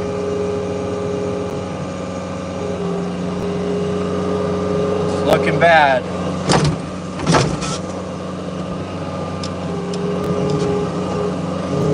Looks like it cleaned itself there. Yeah, it cleaned it out there. We just got to slow down a little bit.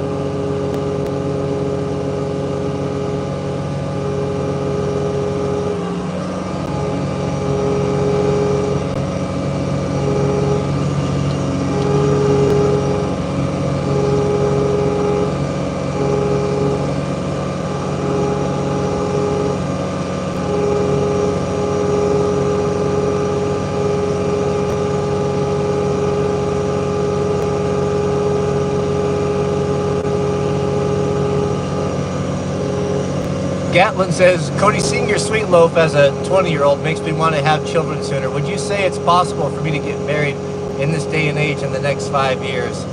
No, it's not going to be easy. It's you can get married, but I don't know that I can recommend marrying a Western woman. I would seriously consider getting a passport and finding a woman from out of country that's more in line with traditional values, that hasn't been exposed to feminism.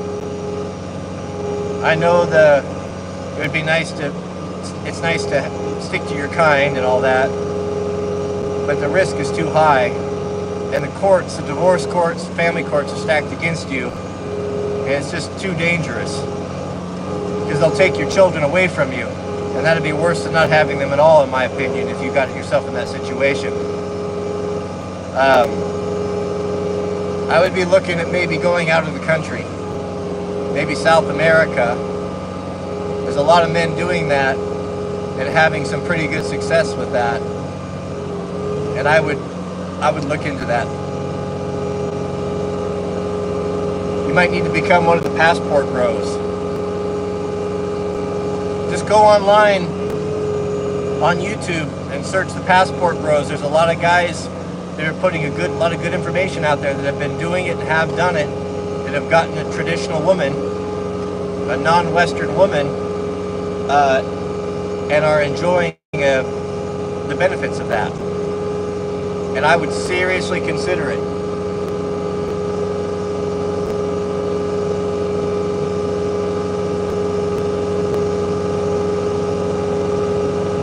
Oh, Mrs. W's in the chat. I was just telling everyone what a good woman you were, how you were speeding me along my recovery.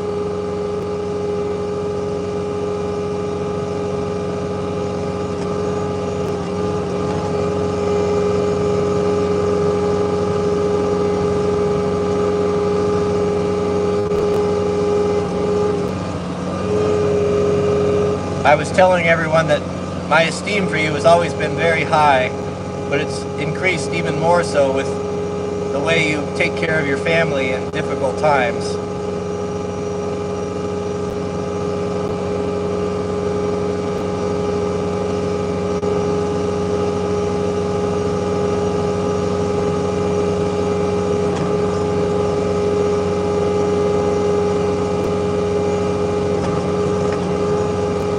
I'm actually making you a cross-country ski trail, baby, right now. I'm trying to. It's a little bit slow going. The snow's so sticky. Oh, I would love some lunch. Just tell me what time and I'll be there.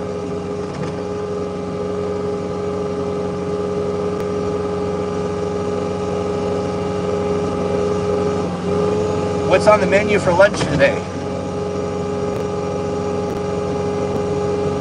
Oh, soup is on? Oh, I'm coming. I'll be there in a couple minutes.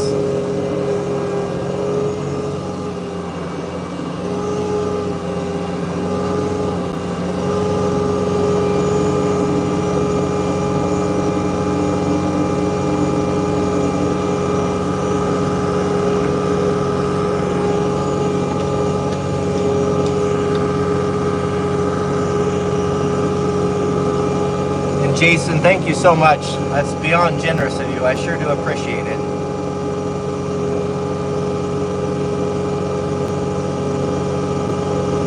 That's very humbling to me. It's very kind of you.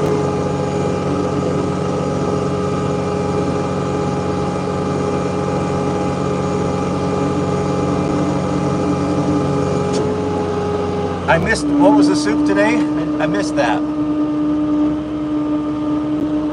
Mrs. W makes a good, hearty winter soup. So there's nothing better on a cold day than a good bowl of beans.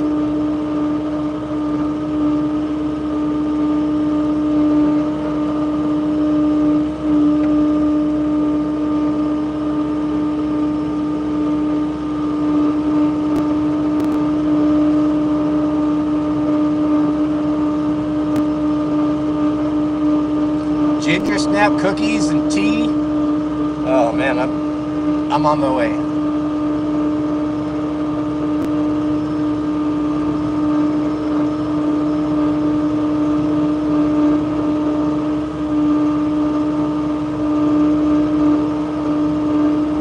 I told her she needs a cooking channel. I told her she needs a cooking book, a TradCon lunch.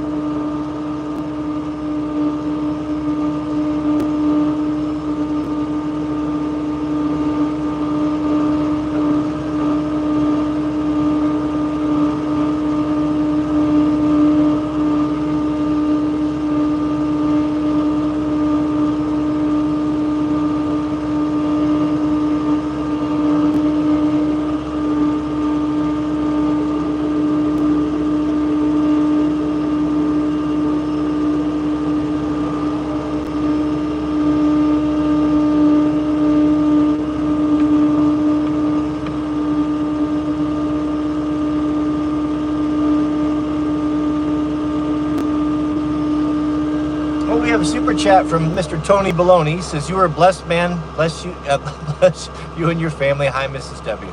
Thank you, Tony. I sure appreciate that. Thank you for your faithfulness as well.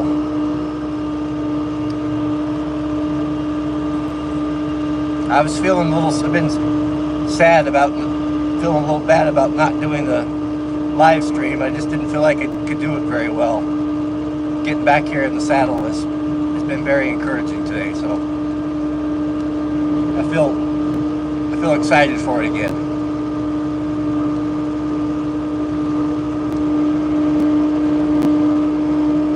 That last attempt was such a failure.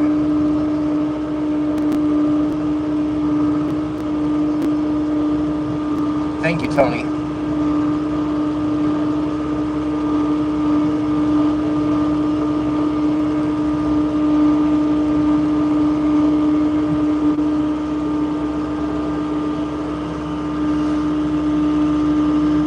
Gio's barefoot. Stay grounded, Gio. That's important. Especially if you can do it out in your shop on that concrete.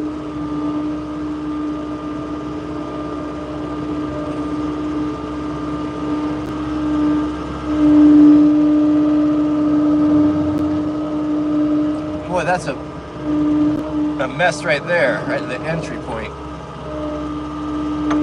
Might be better off just to shovel that.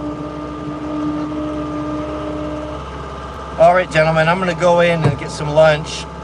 I still got some plowing to do, so I guess I'll come back. I'll come back after lunch and we'll just start up another stream. So stay tuned and then you get a notification. But once I get wrapped up, then I'll be back out. We got another hour or two of plowing out here. Get everything cleaned up before the next big snow comes. The first piece of equipment I'd get for a small homestead would probably be a side-by-side. It depends on how much money you have. Getting a track loader with a bucket would be up there real high. Or a farm tractor with a bucket. Whatever you get, make sure it has a front end loader. Front end loader and forks are the two most important things. Mower is pretty important as well. You know, you got to keep the stuff mowed down as well. But I don't know what you're doing, but having the ability to dig and move stuff, move gravel, move pallets around is super important. So conventional tractor with a front end loader with a make sure it has a quick attach. That's important, so you can change implements. But if I had the means, the first thing I would buy would be this right here, the track loader. No doubt about it. No doubt about it. The second thing would be a side-by-side. Maybe the side-by-side first. You kind of need both of those, depending on how big your land is. If your land is really big, because you can get by, you don't have to have the side-by-side. If you have a pickup or four-wheel drive, that'll essentially do the same thing, just not as convenient. But a pickup truck's not going to dig and move pallets and have a forklift and all that stuff around there. So front track loader is key. All right, thank you, beloved. Thank you, Jason, for that massive super chat and your generosity. We sure appreciate that, and everyone else as well, and for you guys hanging out with me. Stay tuned. Sweet Loaf is signaling me to come in, and I'll go have lunch, and then we'll be back and we'll finish up and we'll start up another stream. All right, thank you all. I don't even know, how do I end this thing? There we go. We'll see you soon.